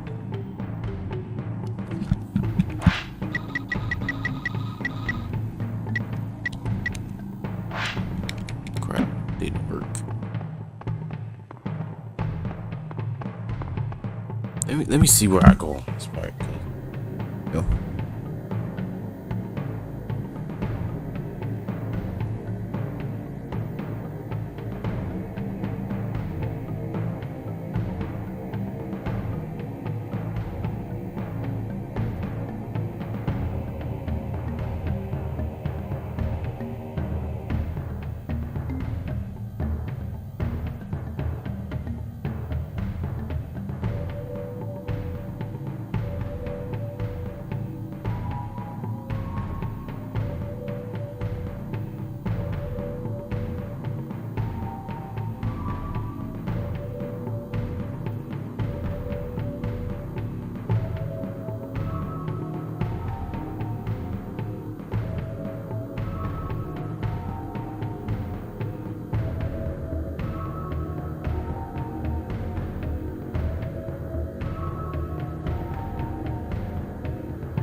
This ain't showing me where to go. Like, damn. Seems like once you go down there, you stuck.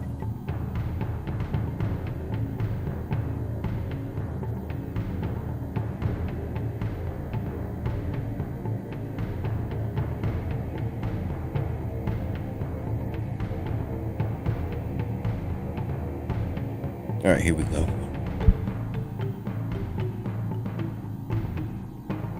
What the fuck? So you could run up that obstacle area.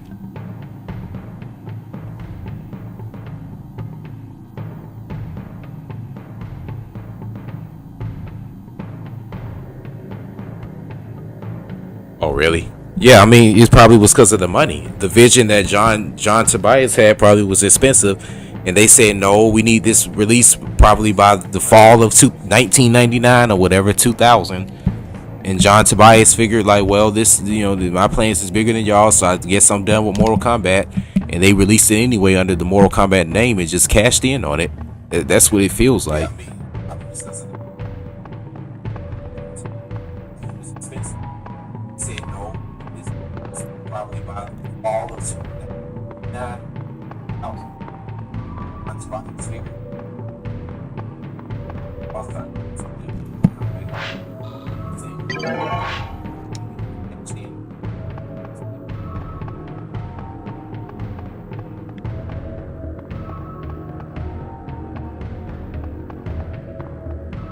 They just took the Mortal Kombat name and slapped it on whatever and called it a day.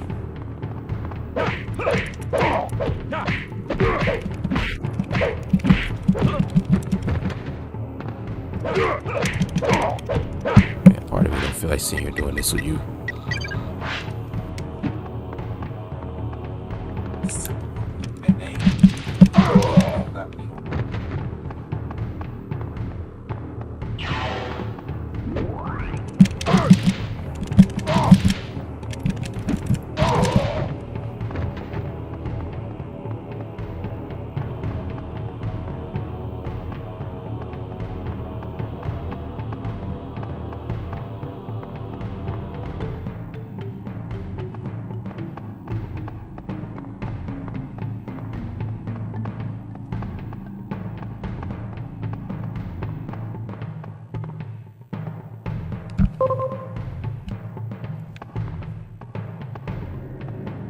God damn it, I don't like this platforming. Wow.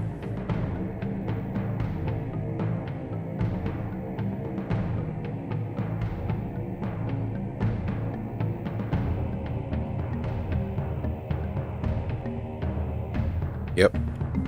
But I guarantee within those creative differences, it usually be money involved in that. Because like I said, from what I noticed in that beta version, I could definitely tell it would have been a higher budget they would have had to use to produce that than this. I mean, it was voice acting using it that was good. They had actual cut scenes. The gameplay footage was more crisp, looked better. The fighting combination and mechanics were better.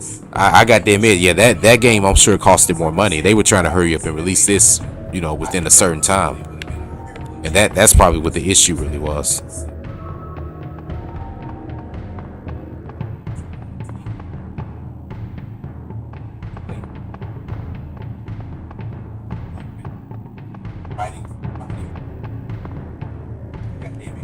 That game I'm sure costed.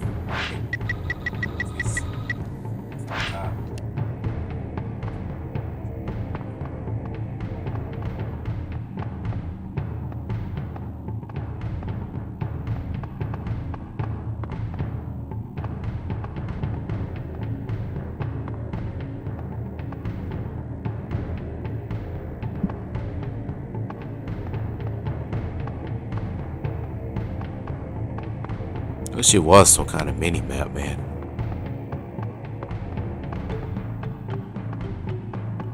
This don't help having to keep looking at somebody walk through. I kind of want to figure this out without that shit.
Go back to the beginning.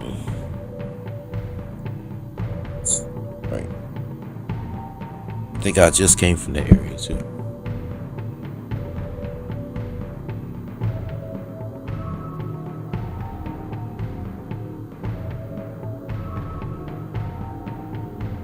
Yeah, I mean, of course, Ed Tobias, what's his name? Ed Boon and John Tobias. Yeah, they were like damn Shaq and Kobe.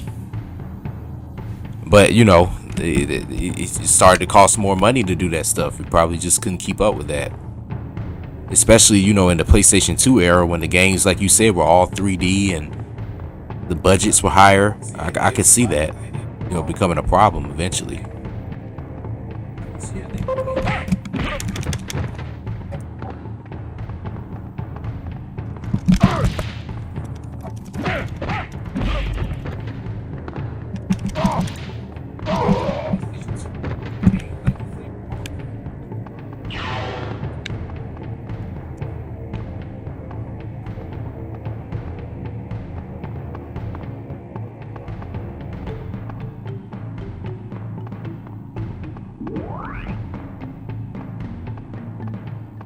These video games are not cheap to produce.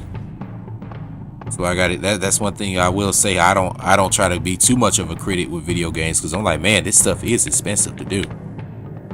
You know, and during these times, I mean, it's pretty amazing to see what these guys did based on the amount of technology they had that was given to them.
What's that little? Oh man,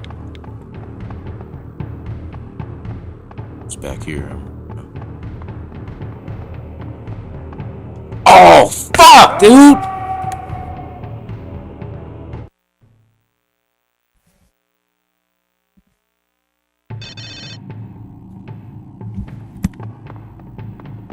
What? You gotta get all that shit over again? The fuck is wrong with them?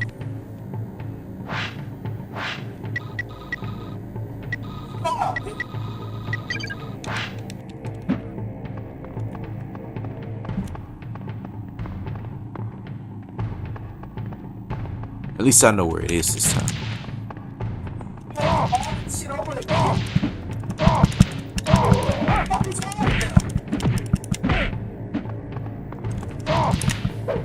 That boy James.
up, man. Bastard.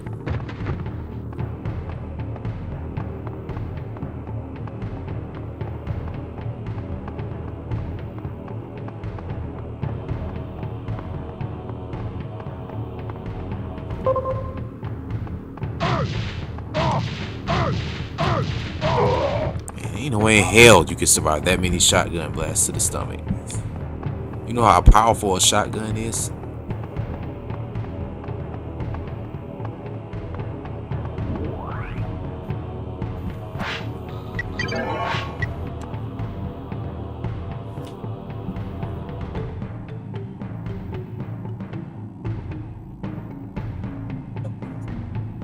Yeah, exactly, Alex. And that's what happened. Like, you know, I would say the PlayStation 1 and Nintendo 64, that was the first system that came out where they had to really put some detail into the design of the game, because it was all, you know, getting rid of that whole 2D polygon era. I mean, 16-bit era that they had. They were more going into the polygon era. I would say the PlayStation 4, that was the first.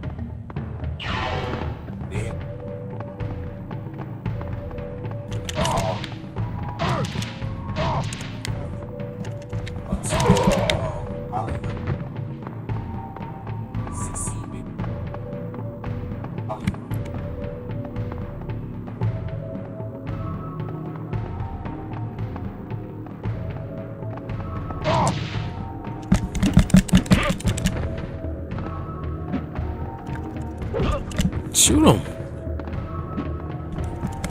God damn. Fuck up and shoot him.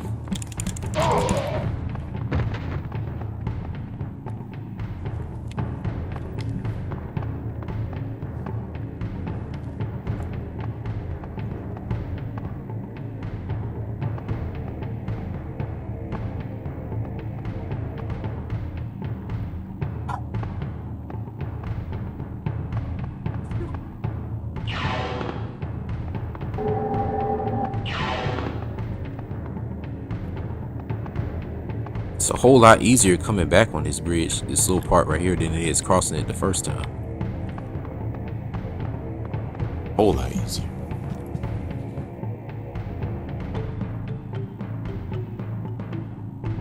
Yeah, that's true. It's a whole lot more condensed as far as labor. Yeah, that's what I was about to say. I need to brighten this shit up a little bit, because I can't see shit.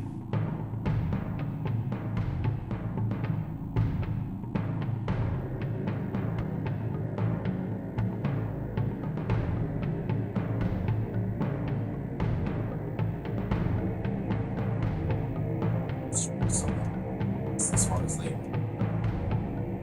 That's what I'm saying. Yeah, that's about as bright as it gets. It's just a dark ass game.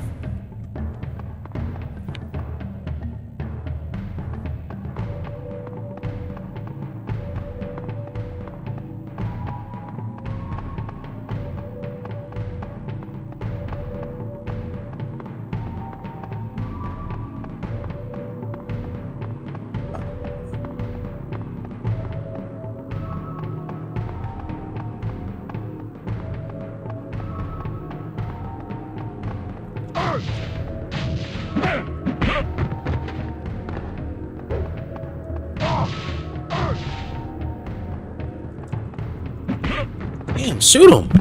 That's what I did. I did it from the TV.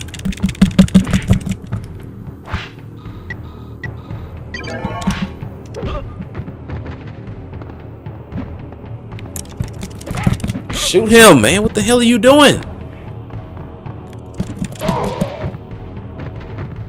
Use another gun. This shit taking too fucking long for me.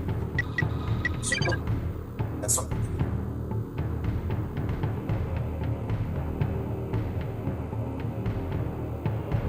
Yeah, you're right about that, Alex. It's so much greed because it's so much. It's like I said, like with the rap industry. Like I was telling y'all earlier about that stuff with all those artists like Tupac, and Bone Thugs and Harmony and a lot of those guys back in the day, how they really didn't have no money like that because of the way their contracts were set up. It's the same thing with this video game industry. Like a lot of these small developer companies, they didn't know this stuff was going to be a billion-dollar industry like it is now. So, you know, when the money started coming in, it changed. Like I said, I learned a lot of this stuff like researching these games. Like with that guy who made Death Trap Dungeon, Ian Livingstone. Yeah, he was a capitalist. Like I noticed from my research, anything that wasn't really about his ideas, where it was making a lot of money, he just pretty much said fuck it. He ain't gonna get involved in it. He was involved in that video game thing for industry for shit 20 years before he made Death Trap Dungeon.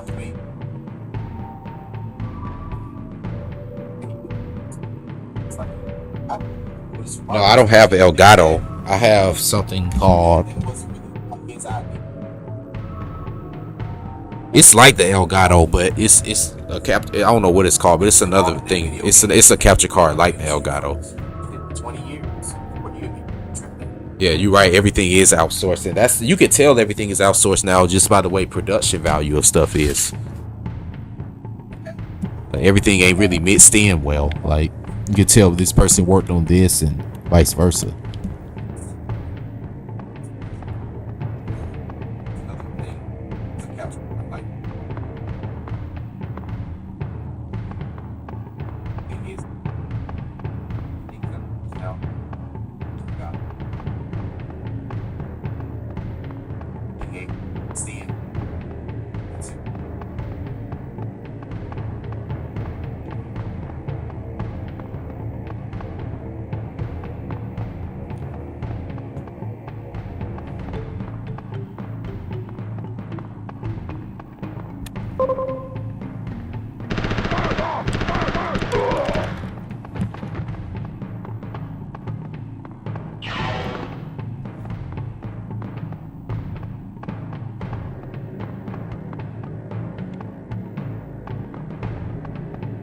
Yep, no checkpoints in Outworld apparently.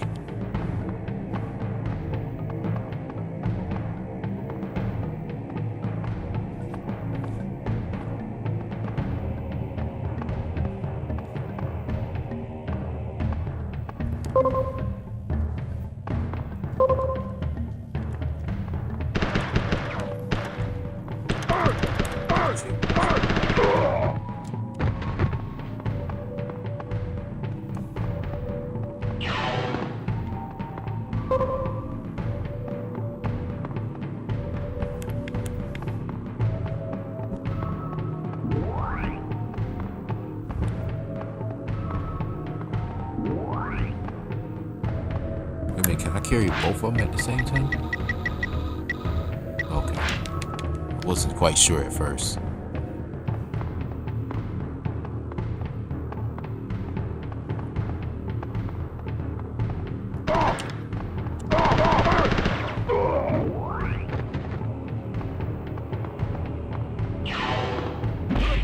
Shit.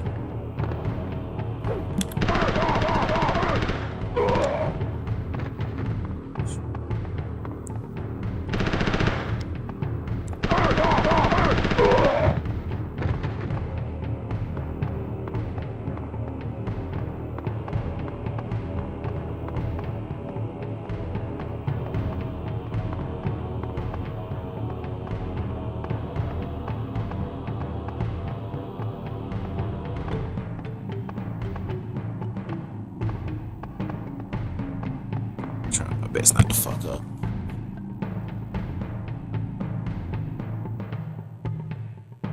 Yeah, it is like conquest mode. Yeah, I will honestly say that a lot of the times it's probably like one or two people who probably make an executive decision on the game, and then you got about hundreds of people who actually do the production and development of games, and one or two people take the credit for it. That was close.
long ass level too, man.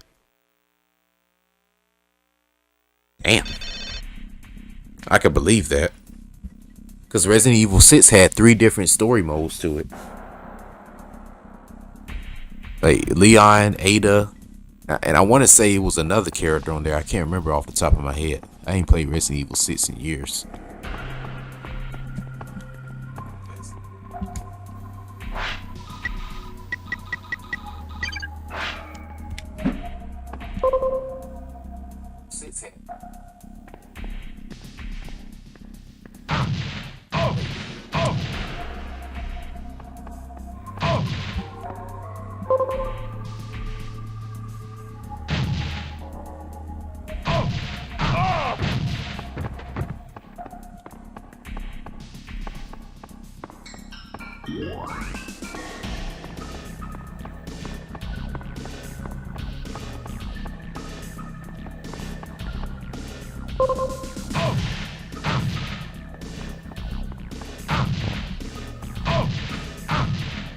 Is he able to survive this?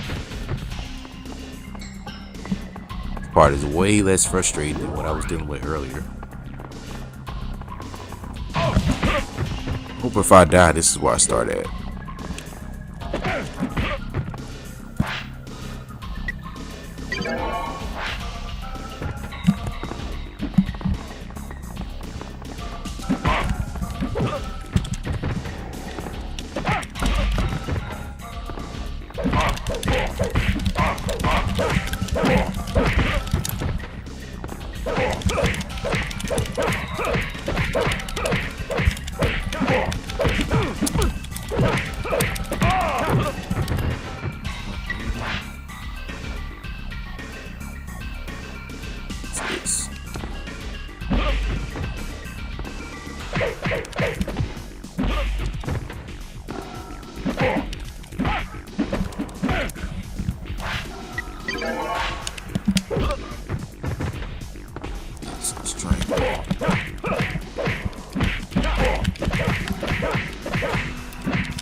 Yeah, Chris. Yeah, Chris was in there. I forgot.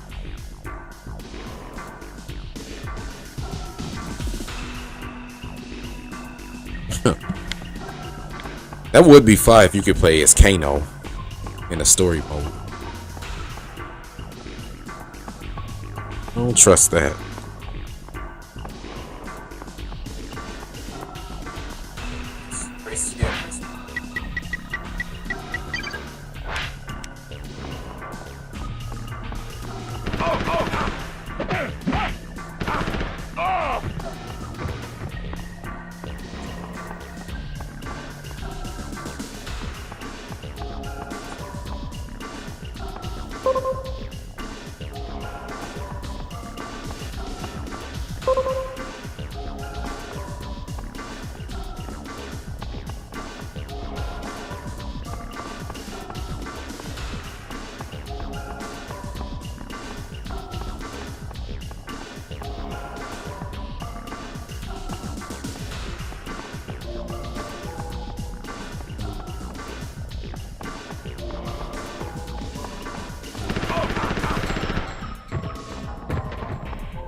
Narrow platforms. Oh, this one.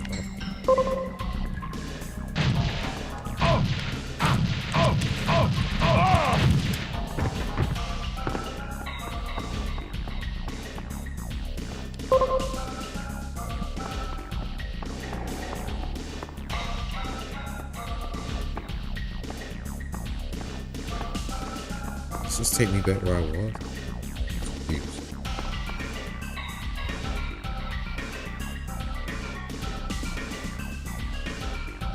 Yeah. This was just like a part of Jax's life he tried to forget about. You probably wondering, Jax, where were you for those years in 1999 and 2000? Well, you don't want to know. It was a long, groovy ride. That's all I could tell you, player.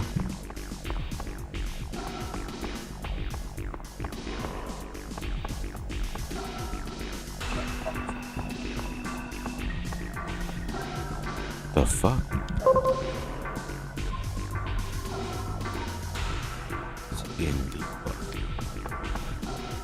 Let me hold on.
Just trying to get my bearings right.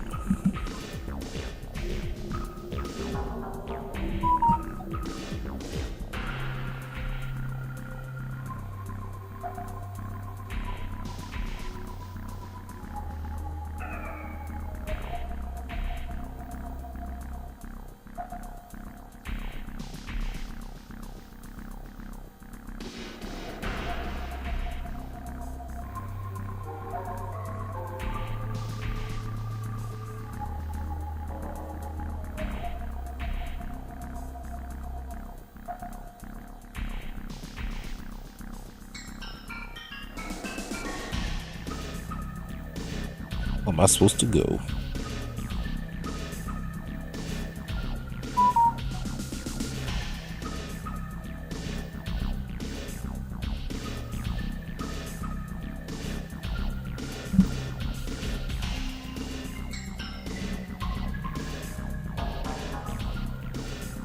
They trying to figure it out on here too.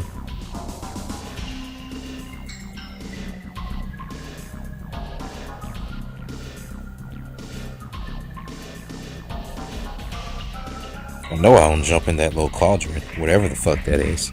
I just want to make sure because I don't want to have to start this shit over.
Nigga, if it just said, "You want so fast with that whoop ass?" I ain't heard that before. Like a million TV shows and movies.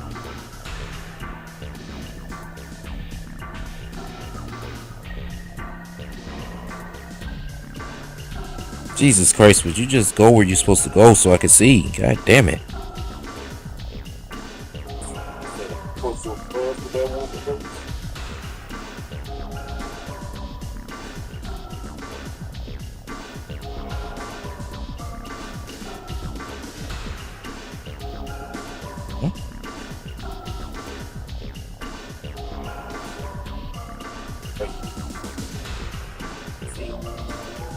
Oh, you are supposed to jump in there. That shit don't look like something you jump into.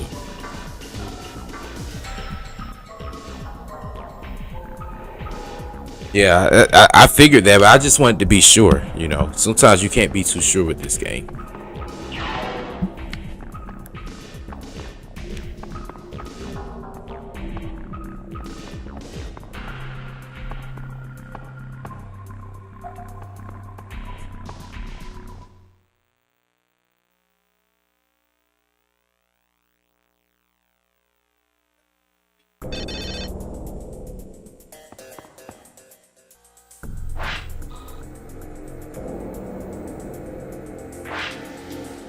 They've been to the final.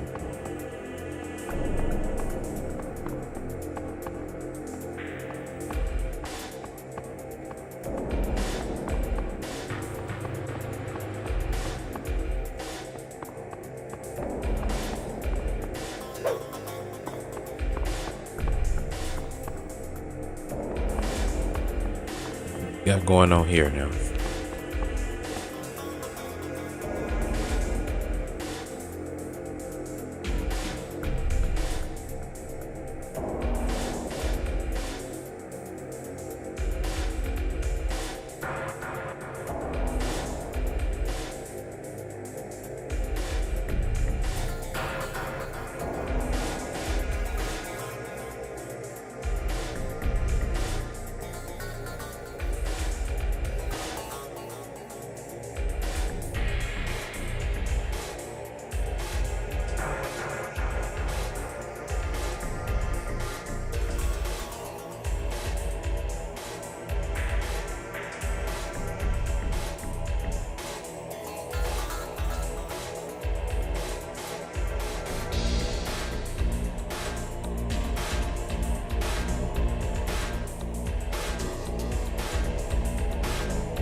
You could climb up this shit.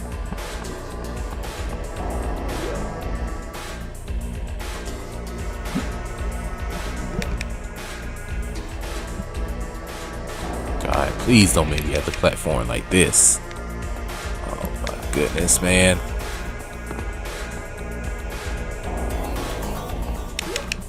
This part's starting to remind me of the end of Xena Princess Warrior. Y'all gonna see in the review.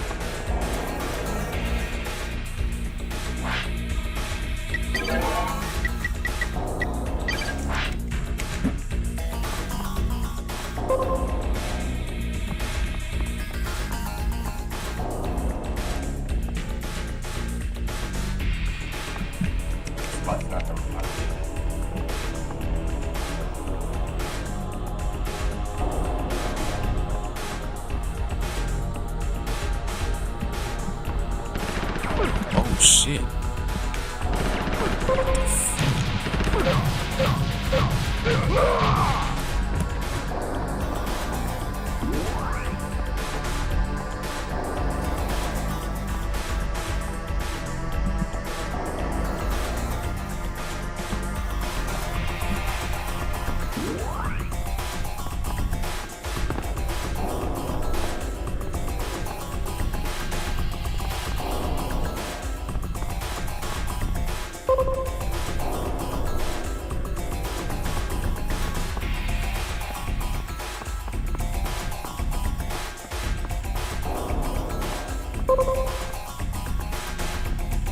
Let me be sure.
Why you be sitting there hesitating to shoot? Like, shoot.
That's finna work, so let's wait.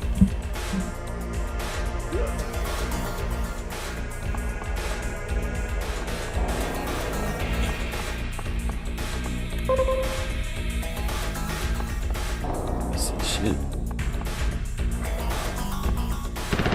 Oh shit, bro. Get him! Kill this fool. Guess we just gotta have a whole scrap. Good old scrapperoo.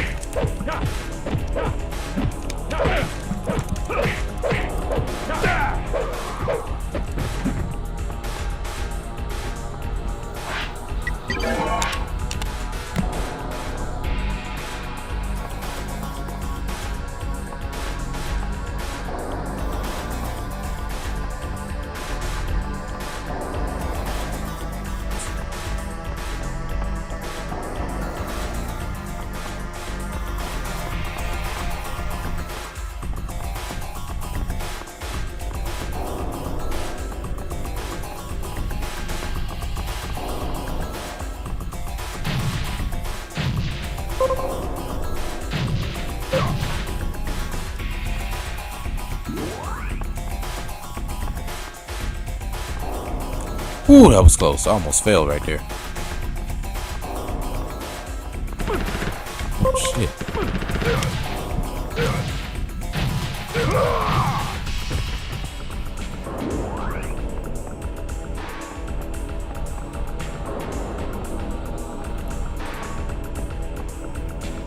Ah, come on, man.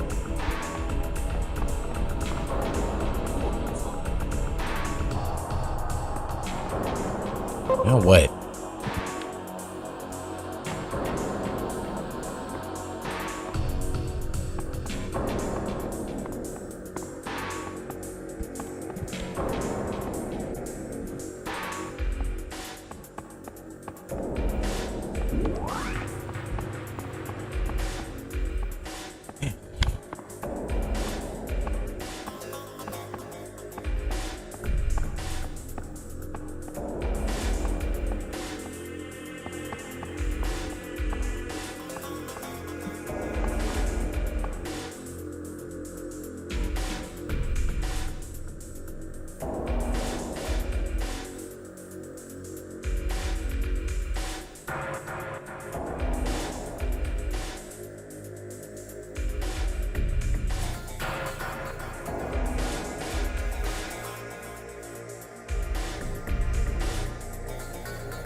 this arcane.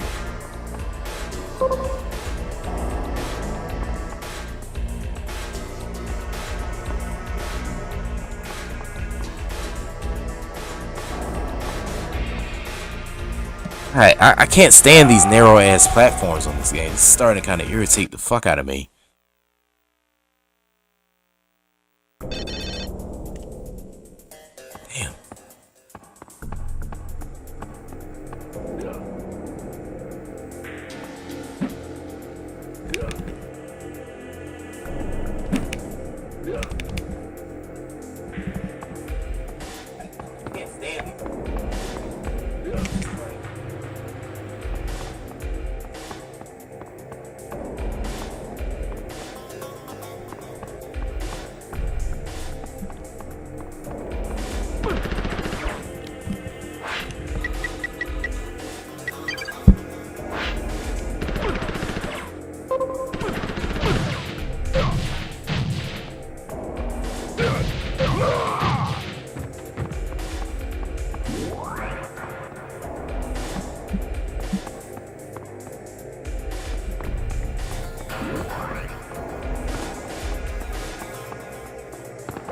They just let me get what I need to get so I can get out of here, man. God damn it.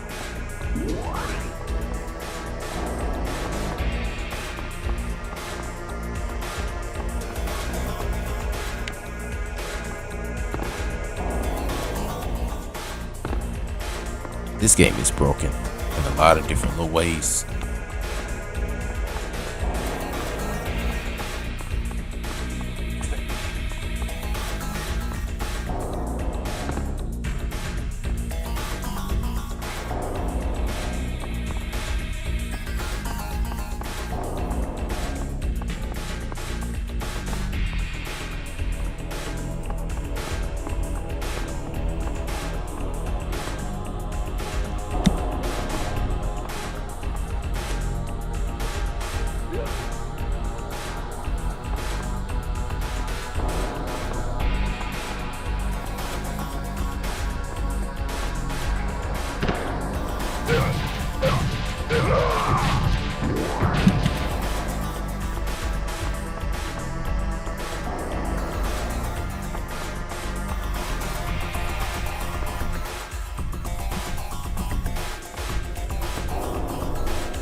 Hold on, I need a break. Give me a second.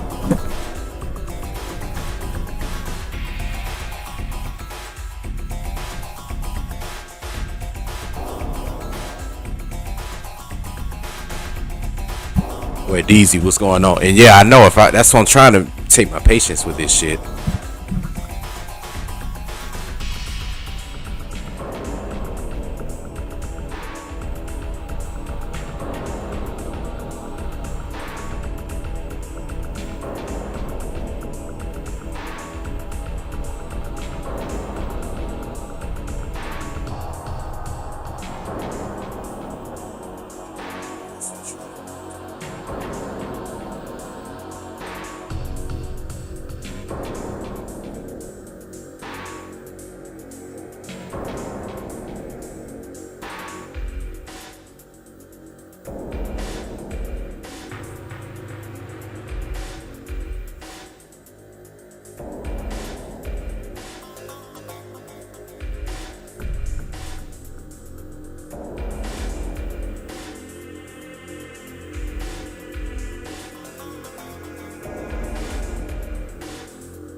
Shit, nothing to it, man. Nigga just coming into 2022, ready to start some big changes and get up out of this whole working thing and try to put more time into this channel. Ain't nothing much going on.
My greedy ass in here eating damn Chick-fil-A and stuff. My bad, y'all. I had to take a break.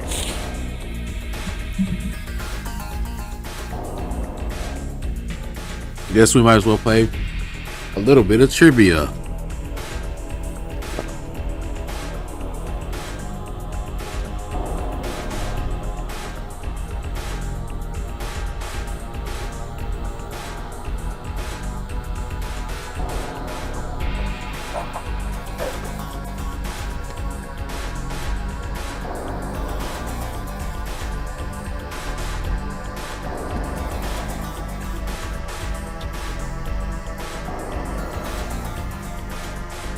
All right. Besides Chick-fil-A, what else is known? What other food commodity is known here in Atlanta?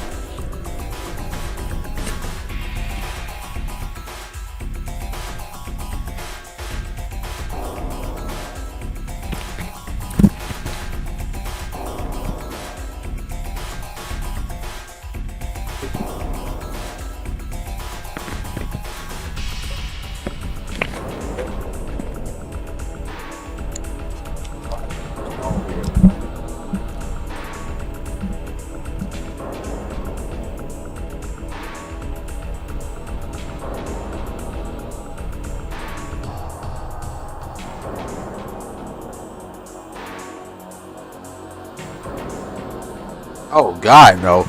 This man said Popeyes. Hell no. He said, "Man, that I didn't mean to go that niggerish." I was gonna say Coca-Cola, basically. Right, the worldwide staple.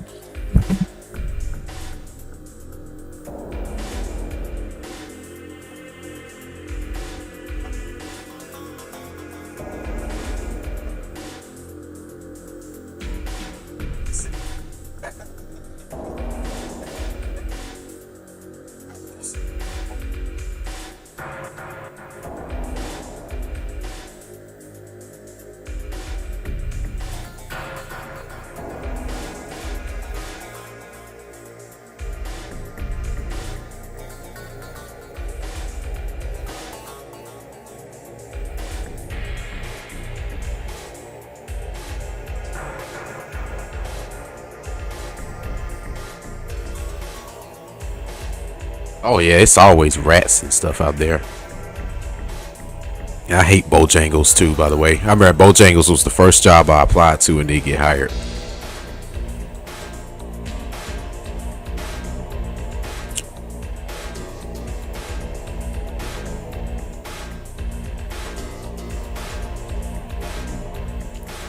There's been plenty of rats found in Popeyes and all the places. Think of another one.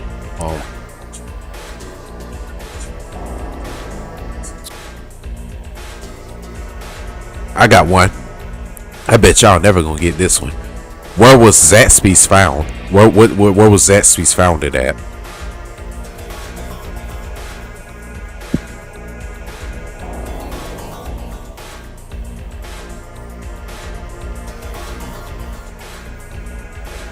Without Wikipedia, you can't look on Google.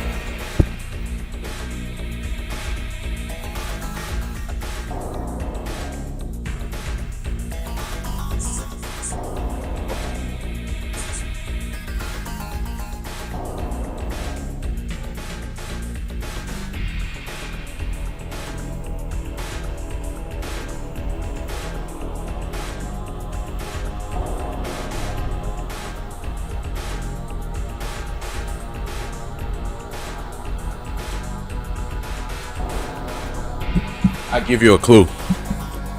Talk about this place all the time.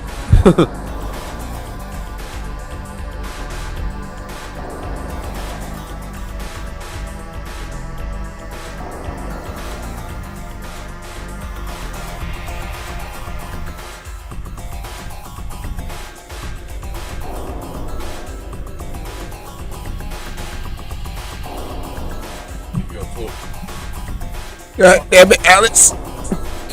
God damn it, you're right.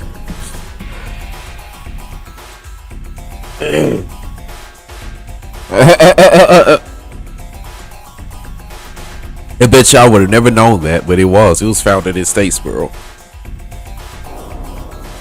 You can look it up. It was in 1990.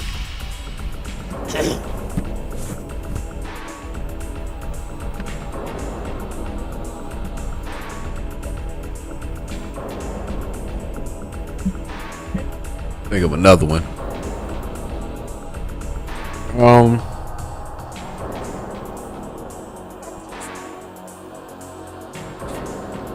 Think.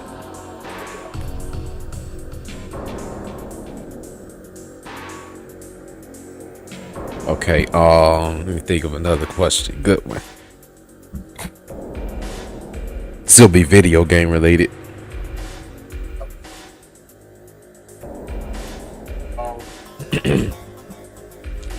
Game related. I got it. This was the first set symbol character that we remember from adventure games. Who am I talking about?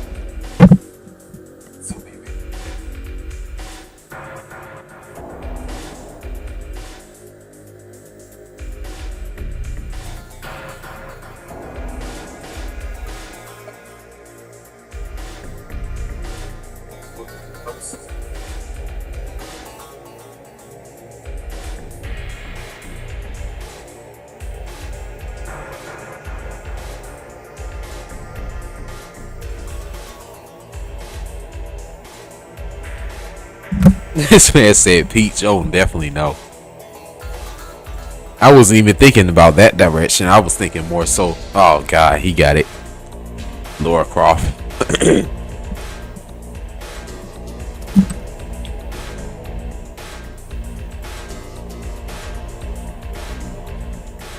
Go another one.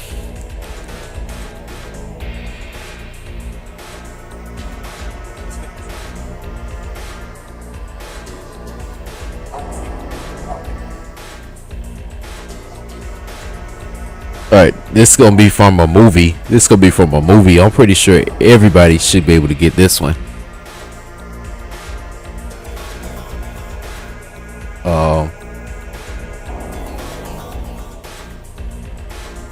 I know DZ, you already know you gonna get this. Matter of fact, I'd rather him not even damn participate in this, cause I'm like, man, me and this man to watch this movie about 1 billion times growing up. But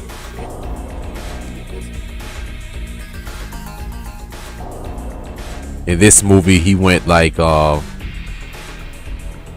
like, hello, is anybody home? Hello, is anybody home?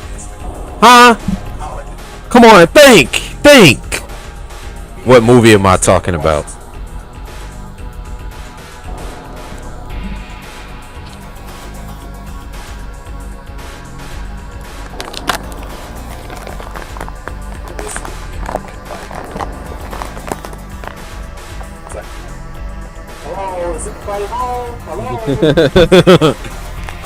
You got it.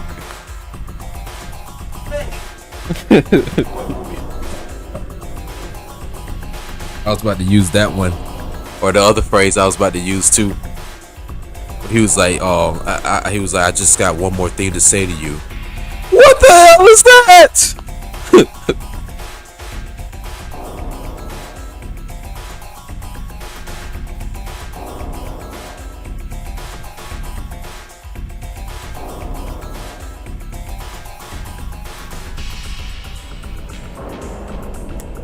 I'm being too easy. I'm getting too easy on y'all.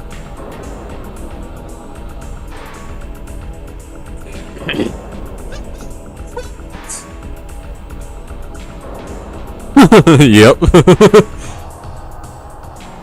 This man said, "Don't be a menace." Golly, Alex, you so young.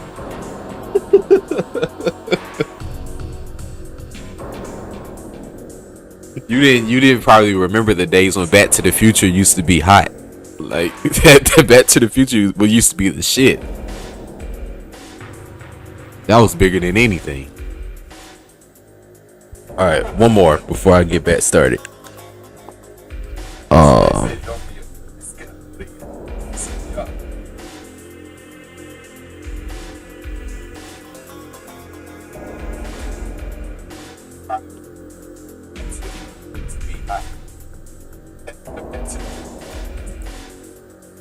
All right, Alex, I really want to make this question specifically for you because I want to see if you gonna get this one. But in this movie, hold on, I'm pretty sure anybody that's over 30 years old is gonna get this. I want to see if Alex gonna get it.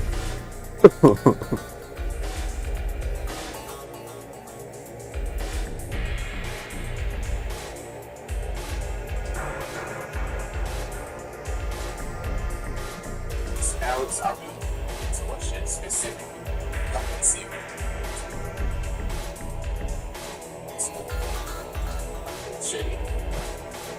all right. In this movie, he's like, "Come on, do the truffle shuffle." No. Come on. No. Come on. No. Do it. Oh. They were laughing at him and shit. What movie am I talking about? It's mainly for Alex. I bet he not gonna get this.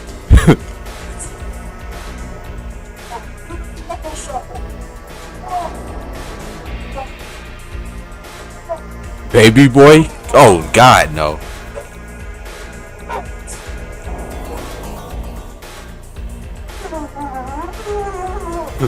Oh hell no. You way off with that one.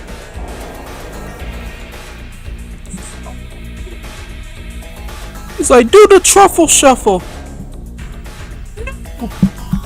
Come on. I'll give you another scene in this movie.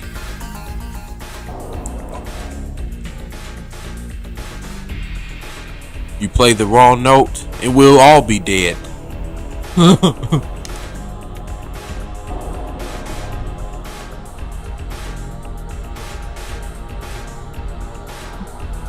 They made it. This was a Steven Spielberg movie.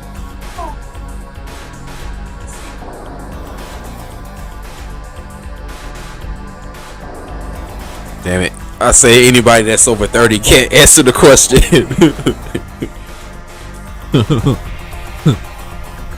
Easy got it, of course. Oh, you did know it. Okay.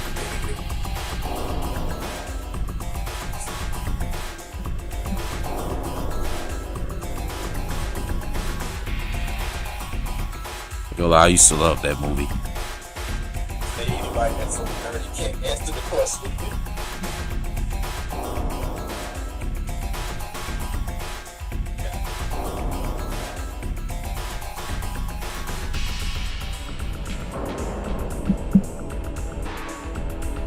Let's see, where the hell do I go now?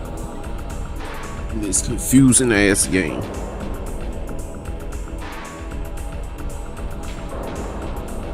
You got everything up top. Now where do you go on the bottom? We about to stand in the same location, so I make sure I don't get lost.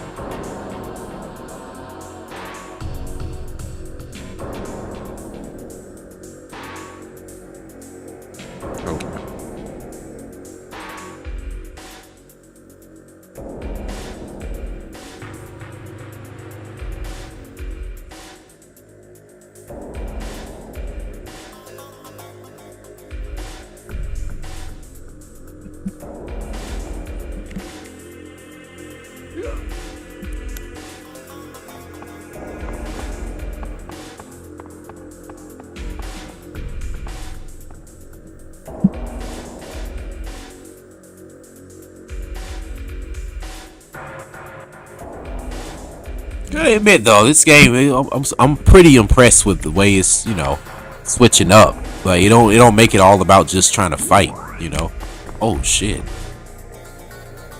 Yeah, that's an okie doke right there.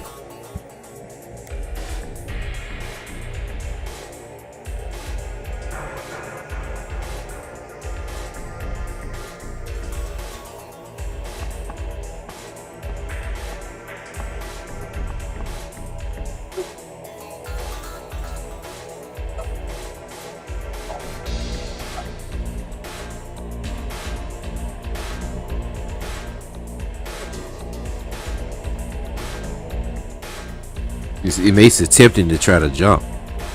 It's like he's black. Shouldn't he be able to jump?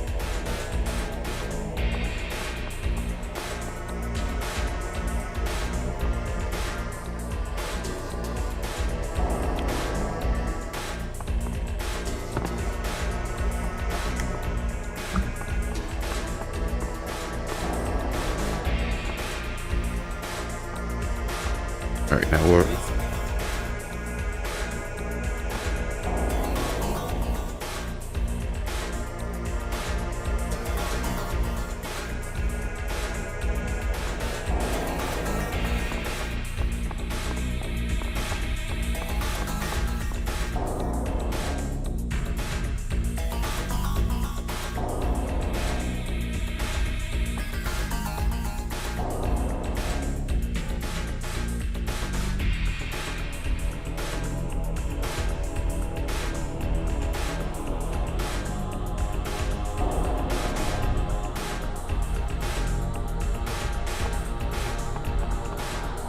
I mean, seriously, like, damn. That wasn't even that far of a gap. I'm like, man, I jumped shit like that when I was 8 years old. He a grown ass Special Forces operative and he can't jump a small little gap like that? What good is he? Sure, when they hired him, they saw that in his attributes.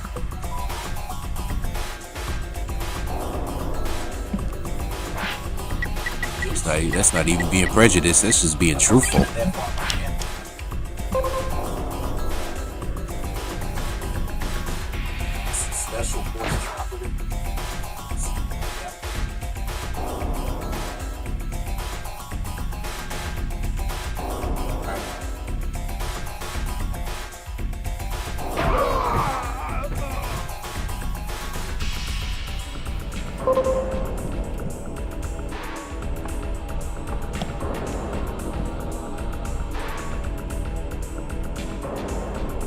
I mean, even as a rookie though, he was younger, so that gives him more ability and more agility to be able to jump.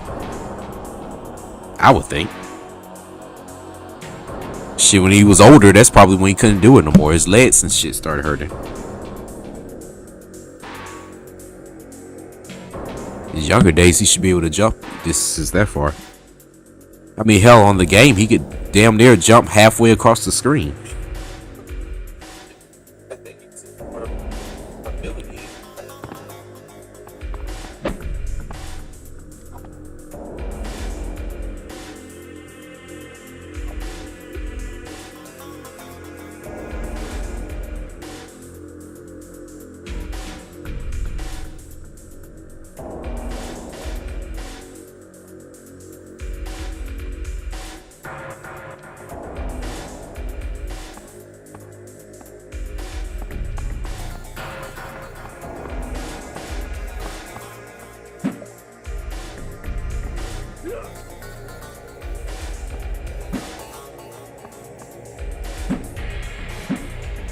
Jax, what you doing, man?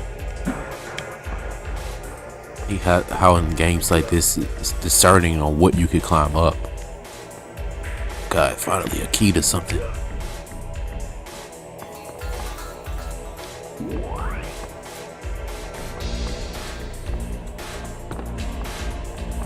Don't fuck up, Jax.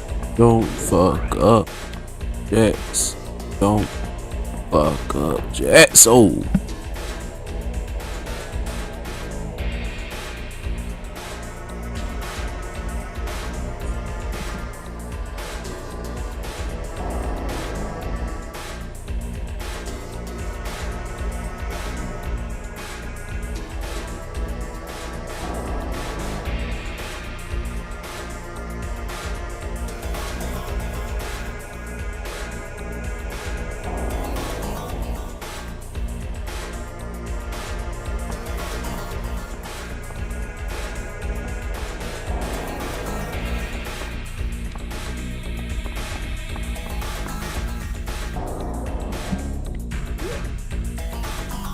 I kind of remember where to go a little bit.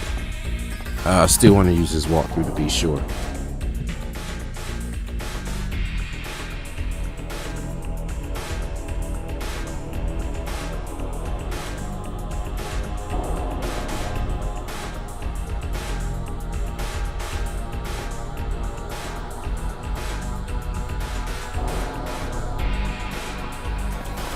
See if I'm right. I think I'm right. Oh, I already went up here.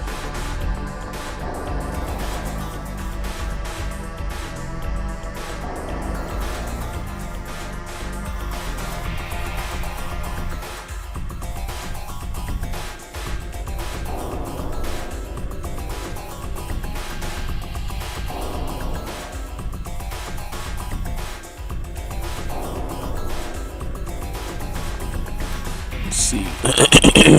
It's a little corner here.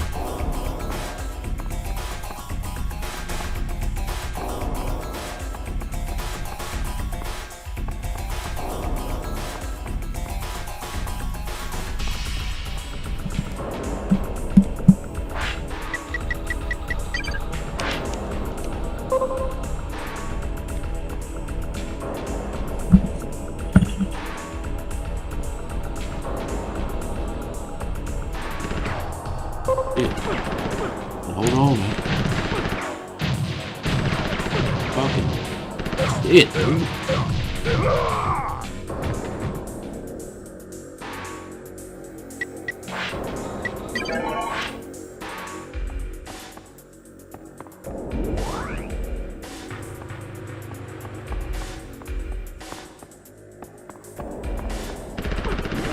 Damn.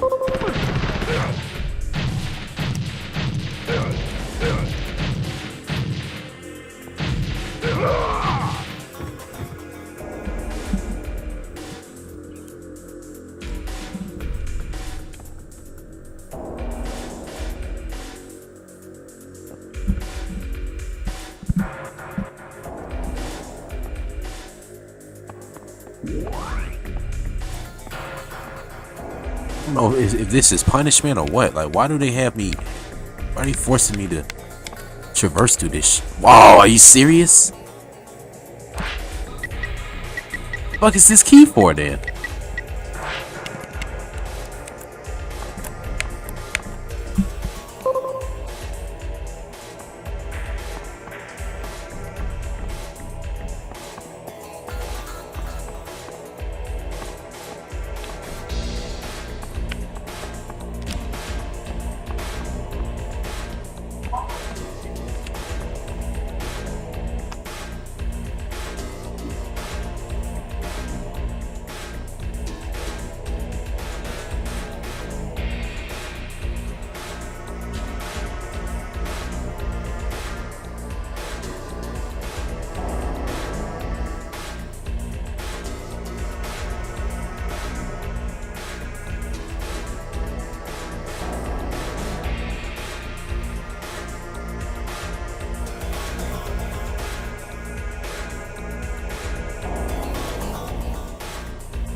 I'm a little stumped here. Let me see.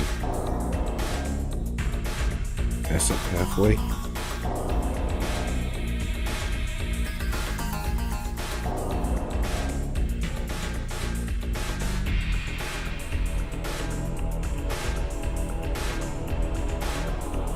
Okay, I think it's just seeing what to do.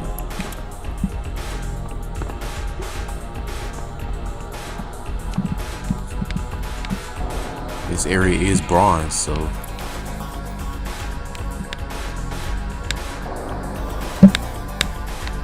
I came from this way, didn't I?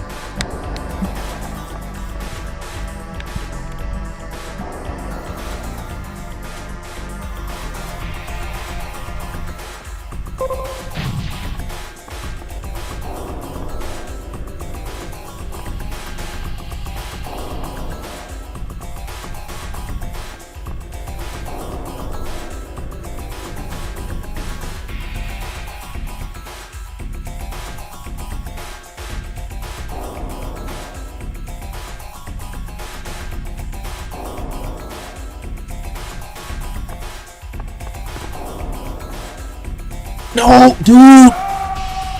No.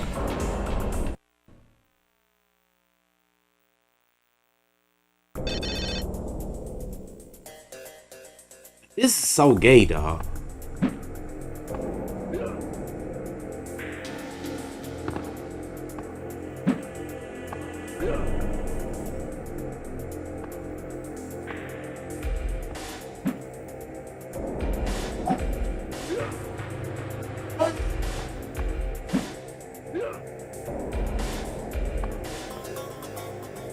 I barely remember where the fuck I went, man.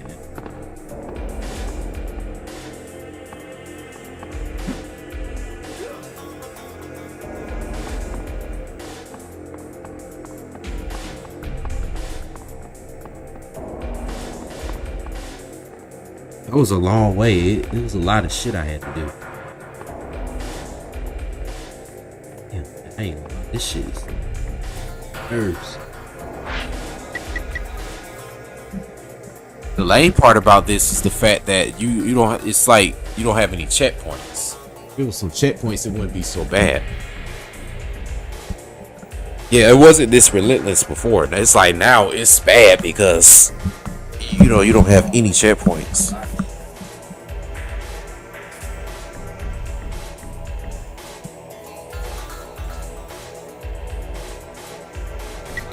I'm dreading that jewel part again. The lame part about this.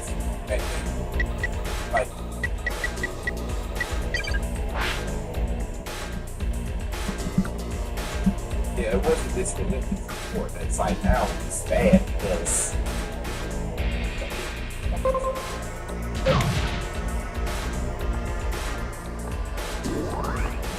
and it sucks.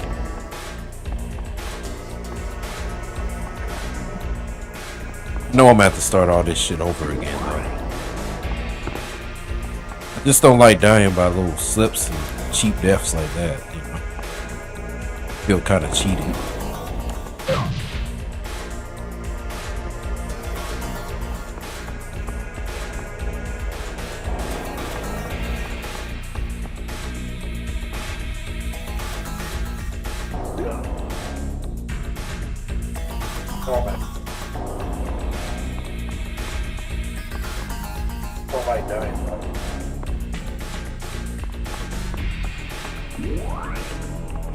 Oh shit. It's over with now. Fuck. Yeah, I cursed myself right there. I had 4 lives to be honest. Damn, this game's so fucking lame.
Kano owe me a fucking medal if I can make it to him. Holy shit, dude. This game is relentless.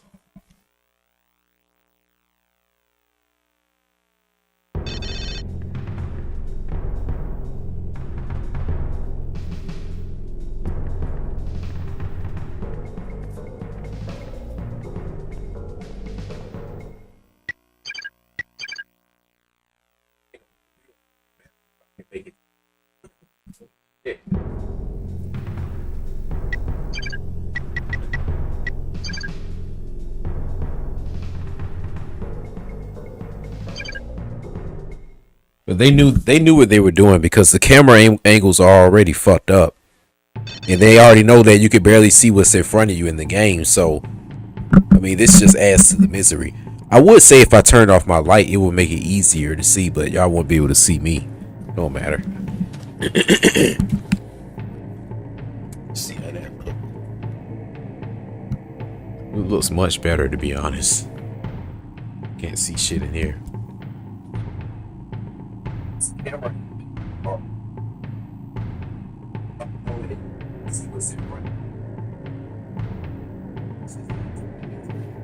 See if I turn off the light.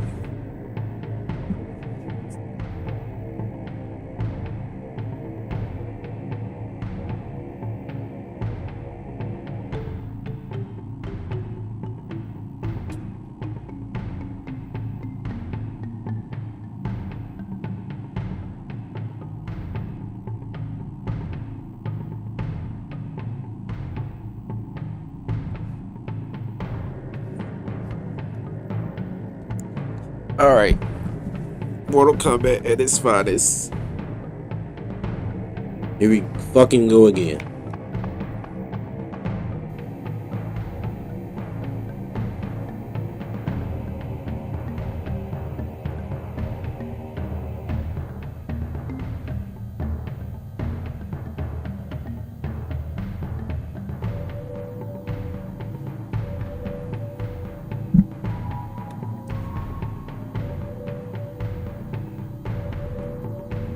I don't have a choice but to start over.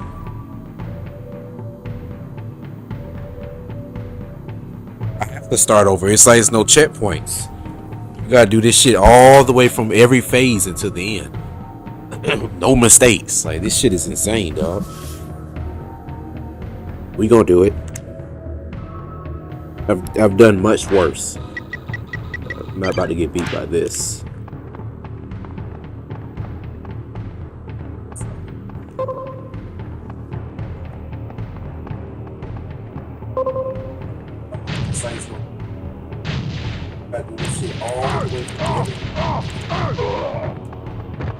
It's not that bad the second time around, because see, the hardest thing is trying to figure out where to get the jewels and all that stuff.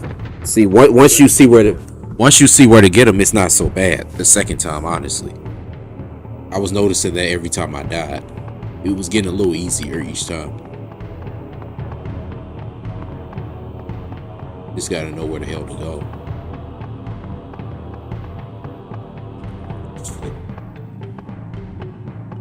It's not that bad to say. Hardest thing is you see where to get them. It's not that bad.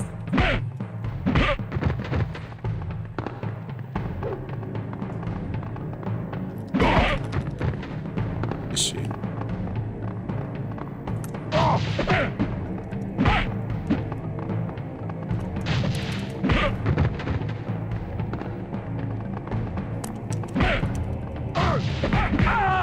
Why the fuck, man?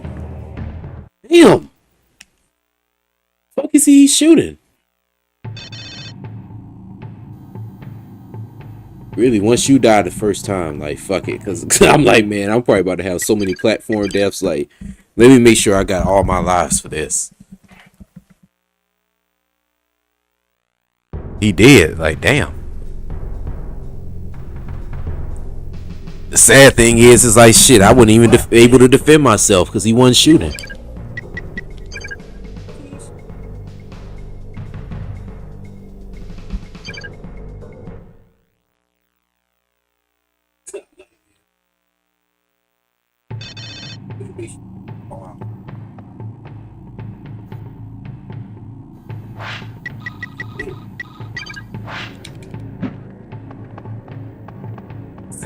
It's like, shit, I wouldn't even be able to defend myself.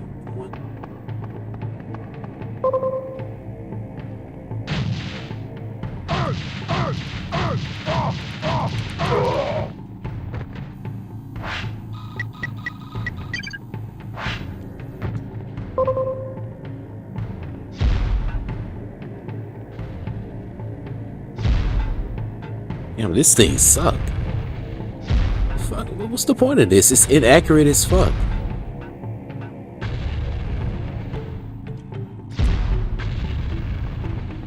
Oh hell no, man! That's the shittiest weapon on here. I will honestly say that the machine gun is probably the best weapon on here. But that's like saying that a used piece of mucus covered tissue is a better solution than, you know, a shitty piece of tissue that you just wiped your ass with. Hey, you're not really getting too many options with this.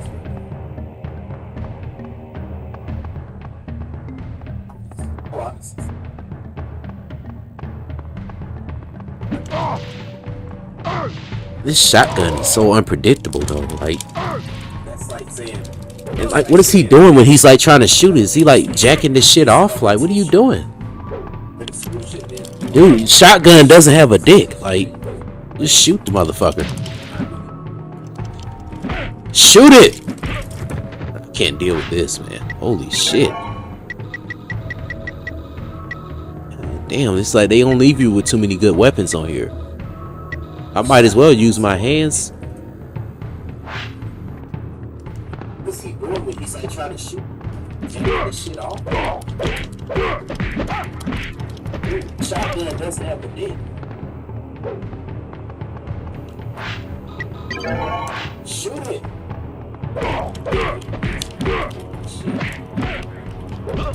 I got to admit, like, the combo is not that fun to really have to do on here, like.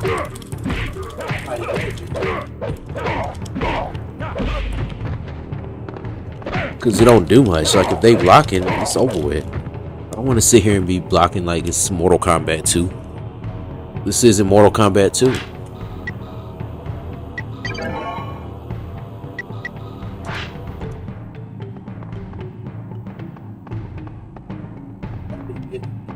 It's not.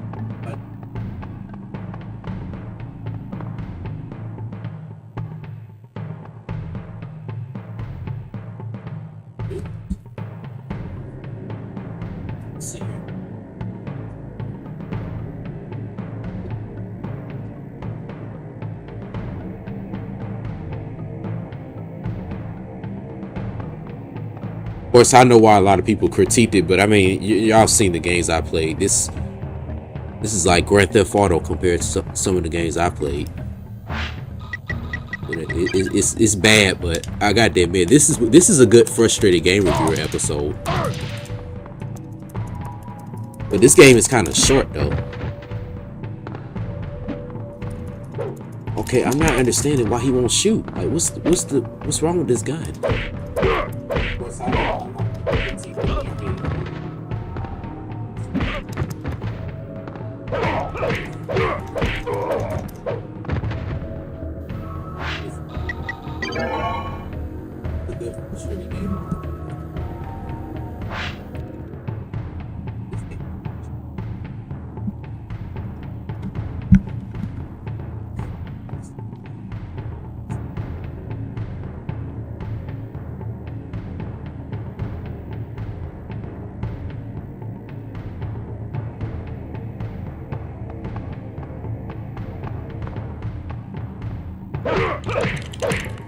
But the combo was kind of slow on here. Like, it's kind of like Batman Forever.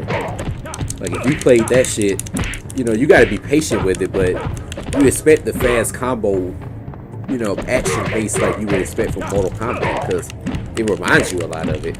I mean, it was made from Acclaim, so.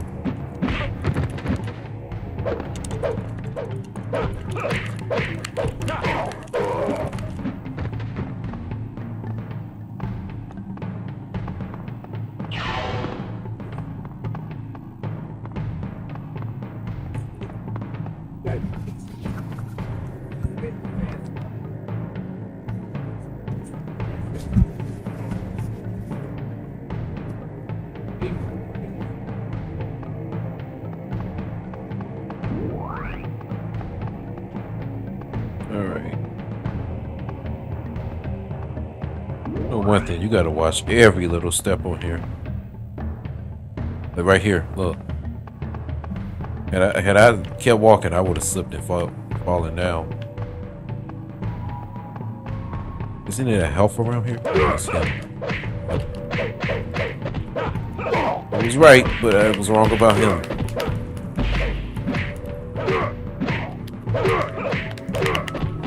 It's like eternal champions in this game. I don't really understand what's the point of blocking, because you go do more combating than you are blocking.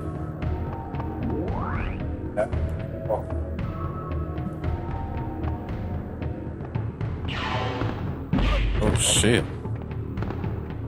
I really should have gotten this last. Right.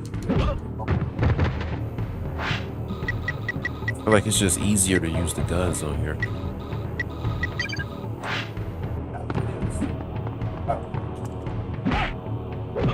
Dude, shoot! What the fuck are you doing?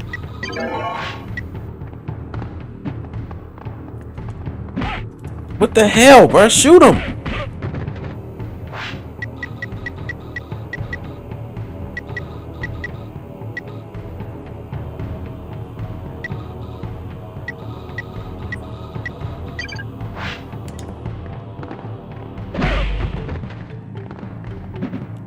Man, come on, bro. Damn! I was trying to do whatever I could to avoid that.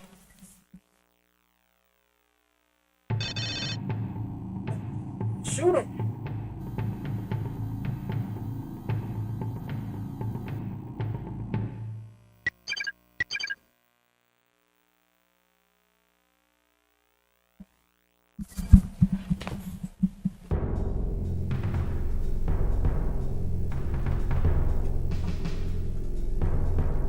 I do whatever I could to avoid that.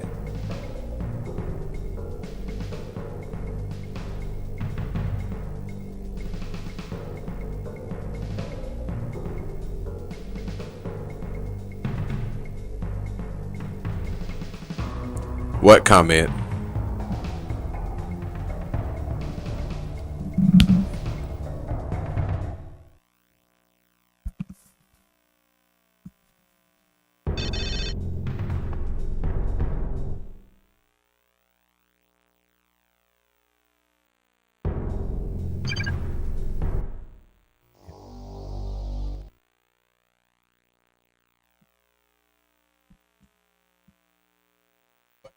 Oh.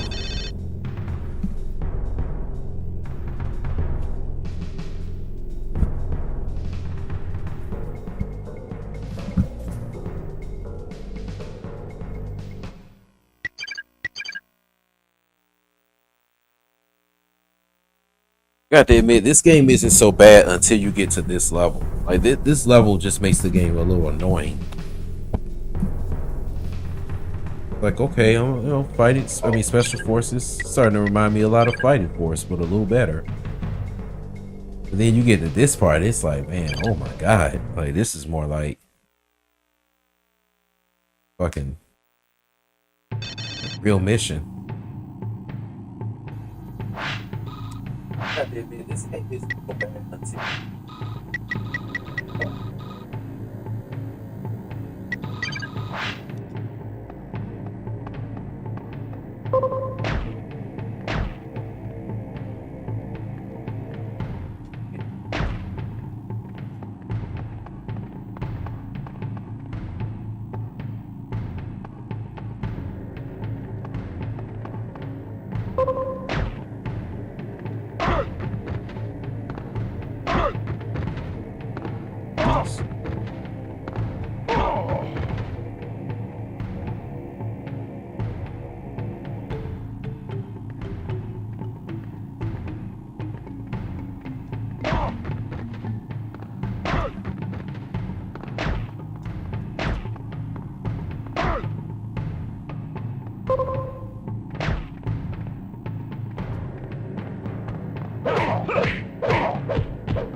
That's what I was looking for.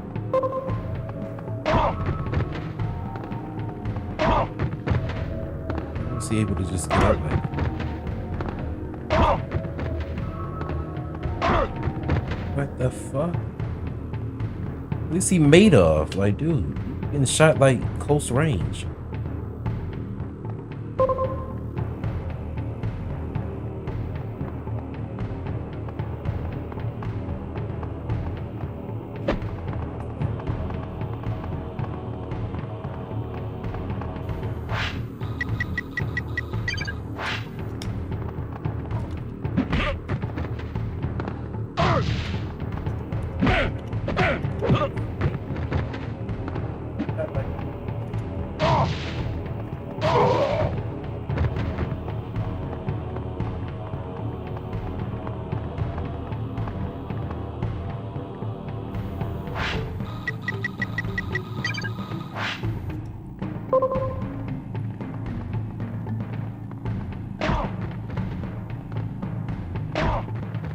You got pissed off.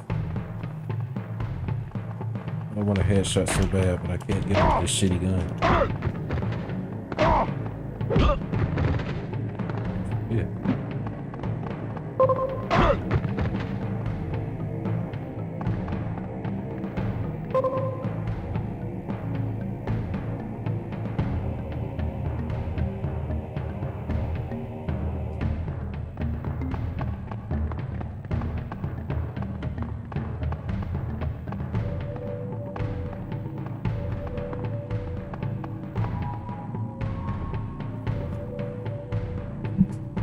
Like to see who's in front of me. Damn. Be really helpful. I'd rather not have the rockets. Just give me the machine gun ammo. Really the only gun you need in this game. You could beat the whole game with that shit. With this shit.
Really hope I can beat this game tonight.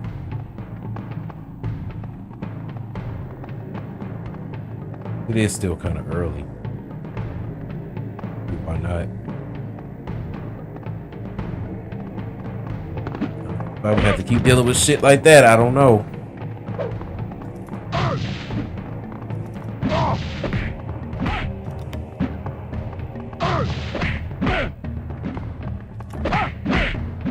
Damn, man.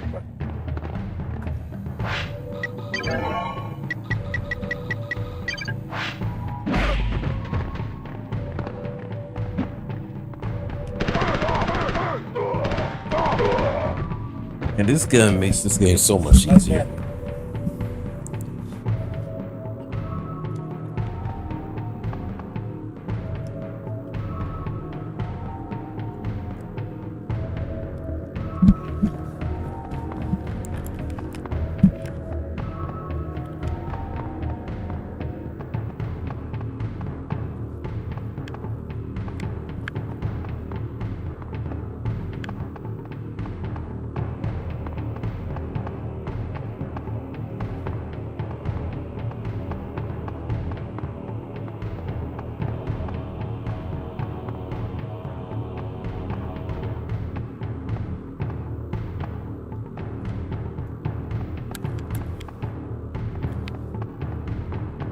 Alright, don't fall. Please don't fall, Jax. Come on, soul brother. Come on, brother man. I know me and you been going against sister for a long time. You have to know how to keep your balance, brother. Come on, brother man. Oh, brother man! Damn!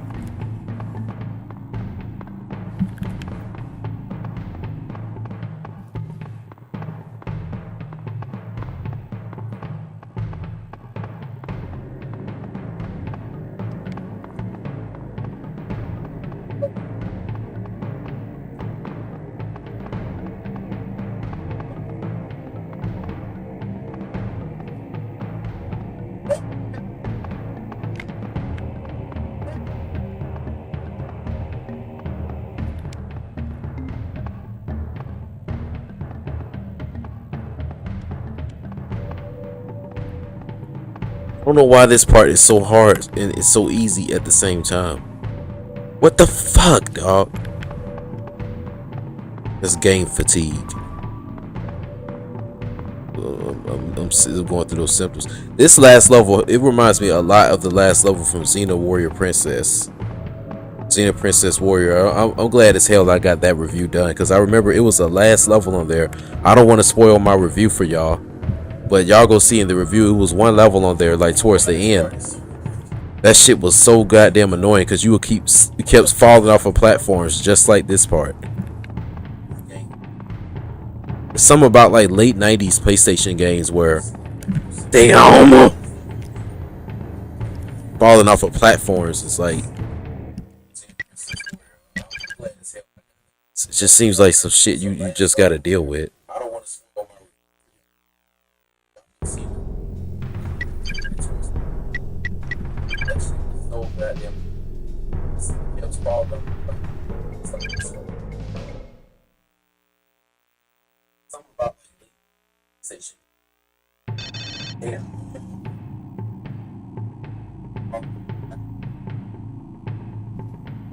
this shit annoying as fuck, man.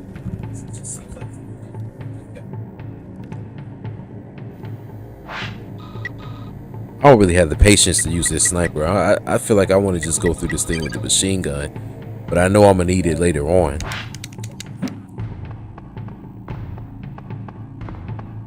Shit just makes it quicker and funner, honestly. All that waiting on the shotgun to reload and all that shit is time consuming.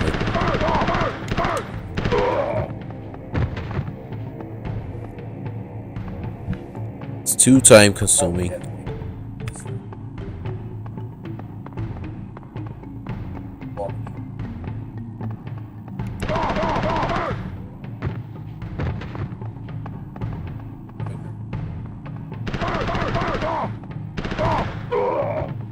Stop the whole Lin Kuei army with this machine gun.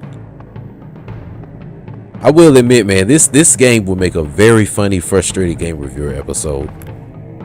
But I already spoiled it.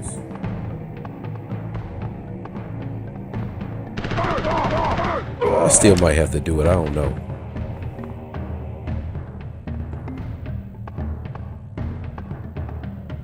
This game will make a really good episode.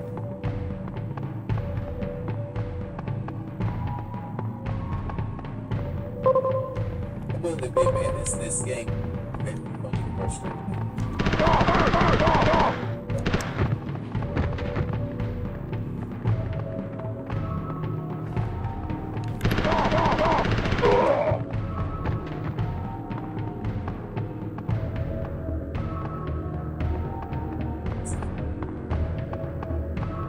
Give a fuck about these rockets, man. Seriously. I'm about to use some shits.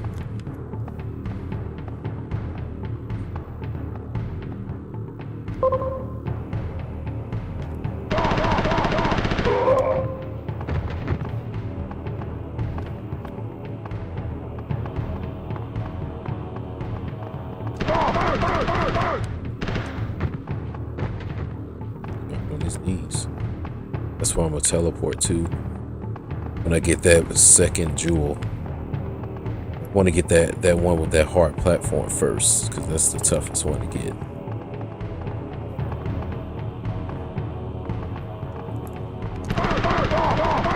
You sick, buddy.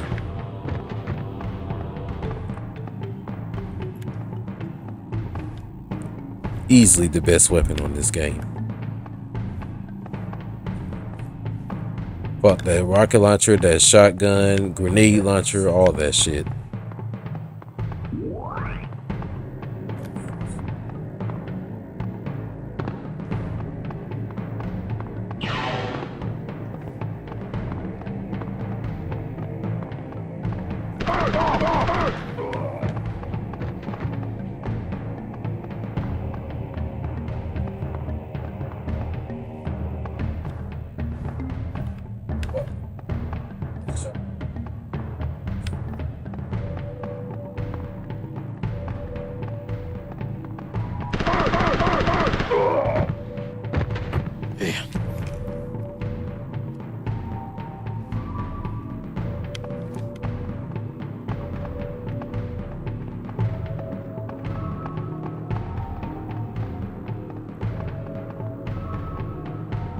Eat this part right here. Patience, my friend. Patience, patience, patience. Patience with these shitty, sensitive ass controls. Patience, my friend. Shit's so sensitive, dog.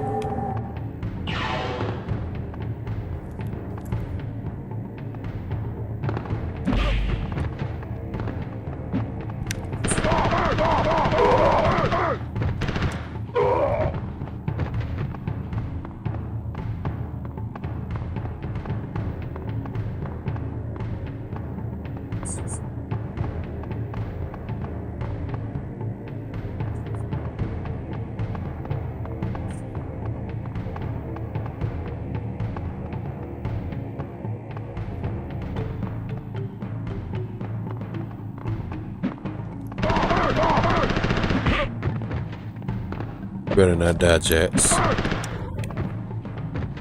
need to get some more ammo. A little nervous.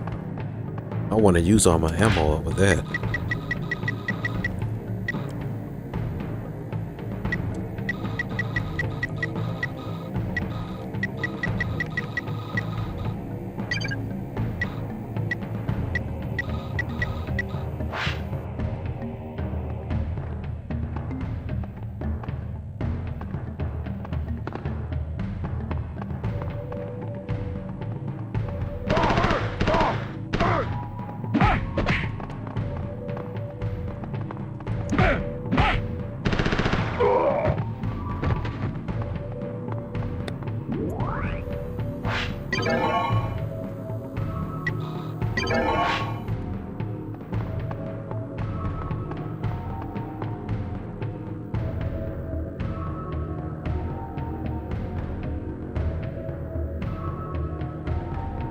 They are, man.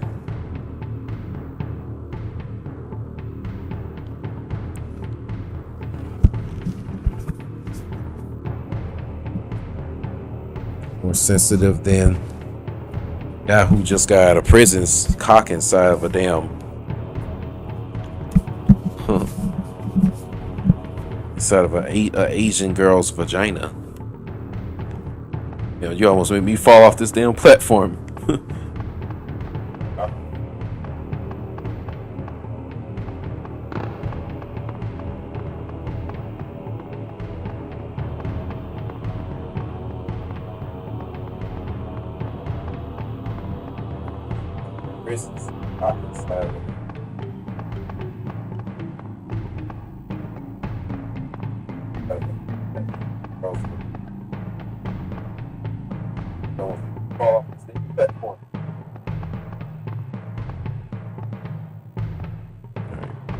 Go back.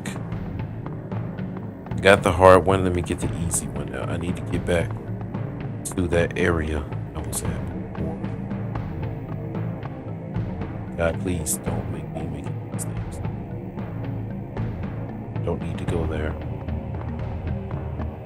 I need to go back through that portal. That shit is. Not that way. This way?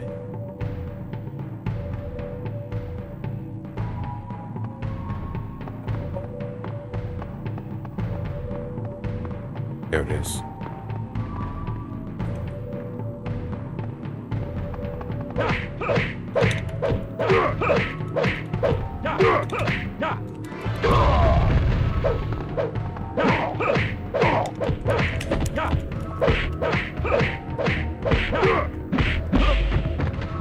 Oh man. Got this Jax. Here we go.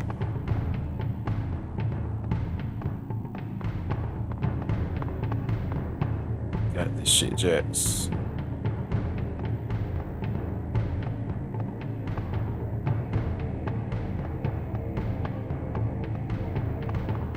Okay.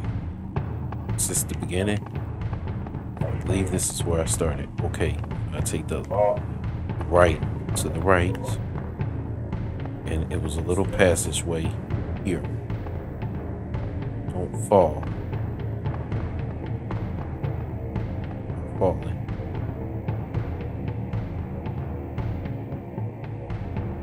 It's this way.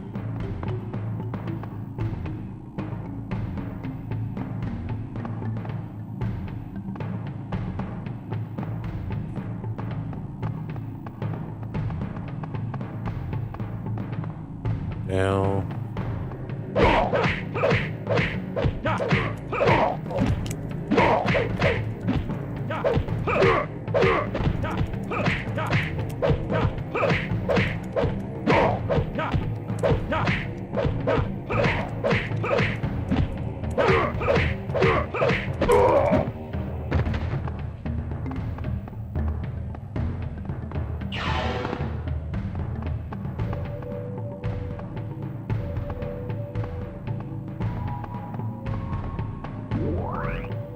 Shotgun shells.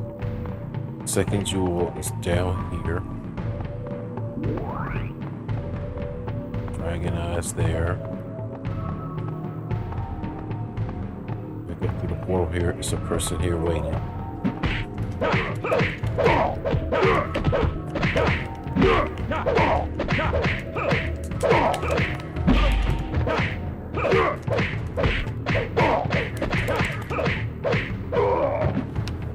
Jax. You realize it's time to get up out of this.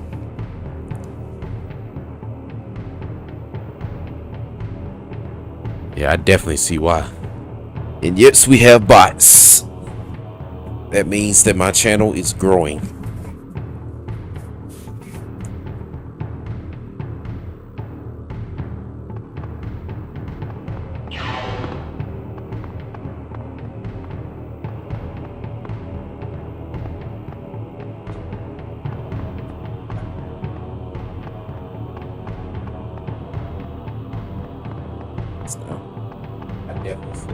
I go up here. Yes, we have bots. To the left.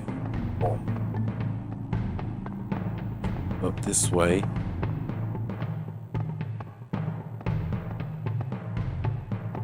It's the portal.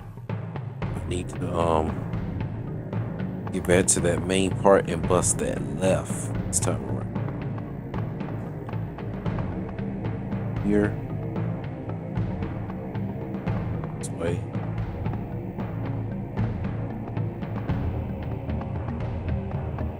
God, I hate this. I hate that I can't see. Shit is annoying.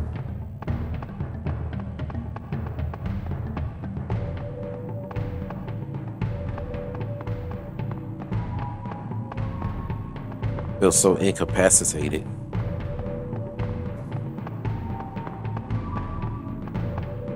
Yeah, I did this with 4 lives too, so it's good.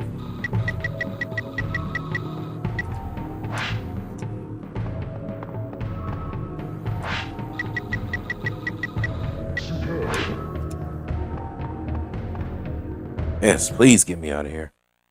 Wish I could save it here.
I know how to use this shit now. I don't even remember where I went on this part. I have to look this up again. Do want to be flawless though.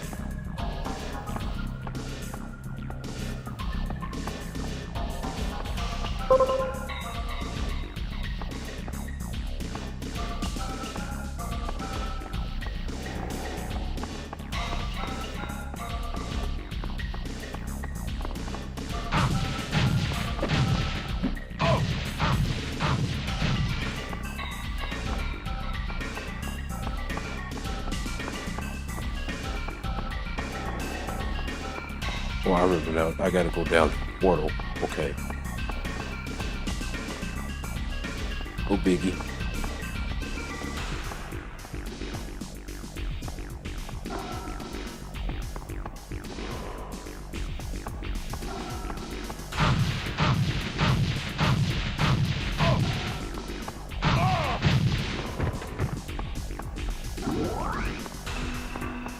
Oh, that's for some fucking rockets. What's the point of that?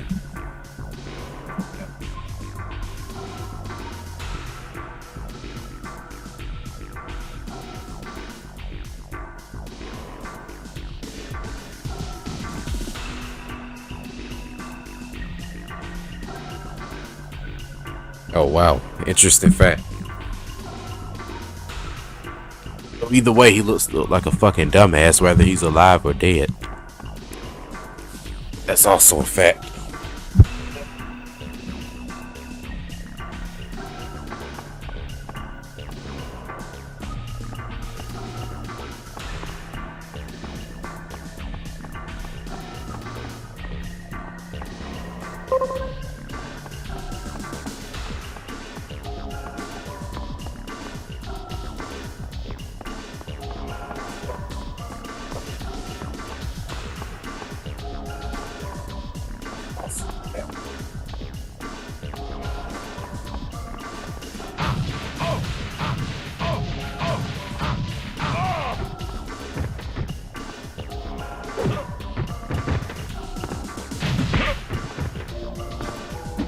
Oh, no, you don't.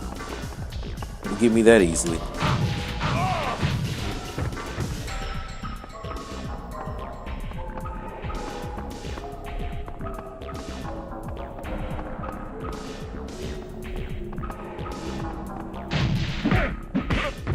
Ah, get up, get up.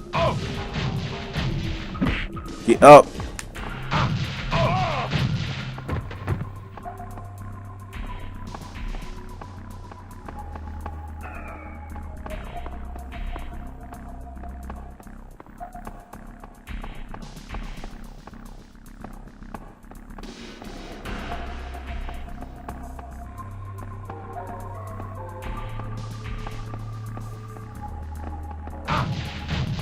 Get up, get up.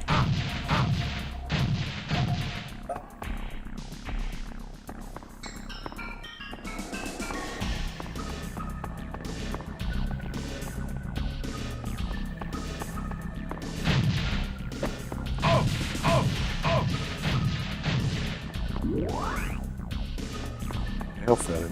Cool.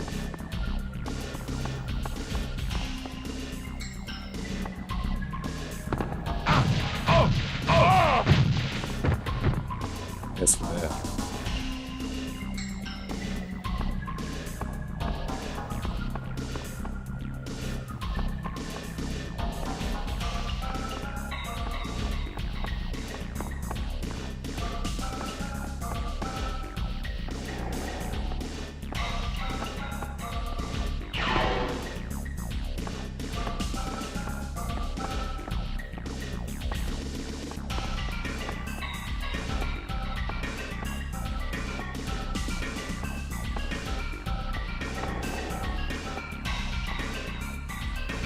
I did not mean to do that, bro. I swear to God, I did not mean to do that.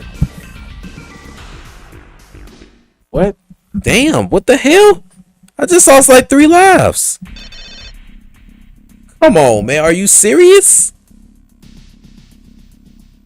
I'm not gonna lie, man. I got to do this tomorrow, man. Fucking hell, bro. That shit is some fucking bullshit. I didn't even mean to do that.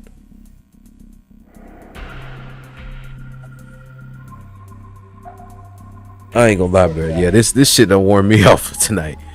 I'm gonna have to come back and try this again tomorrow. It's gonna be easier because at least I know where to go and what to get. But this shit just pissed me off. I'm gonna have to just try this tomorrow. Yeah. I appreciate y'all for joining in, but I got to try this again tomorrow. That shit is so fucking bullshit.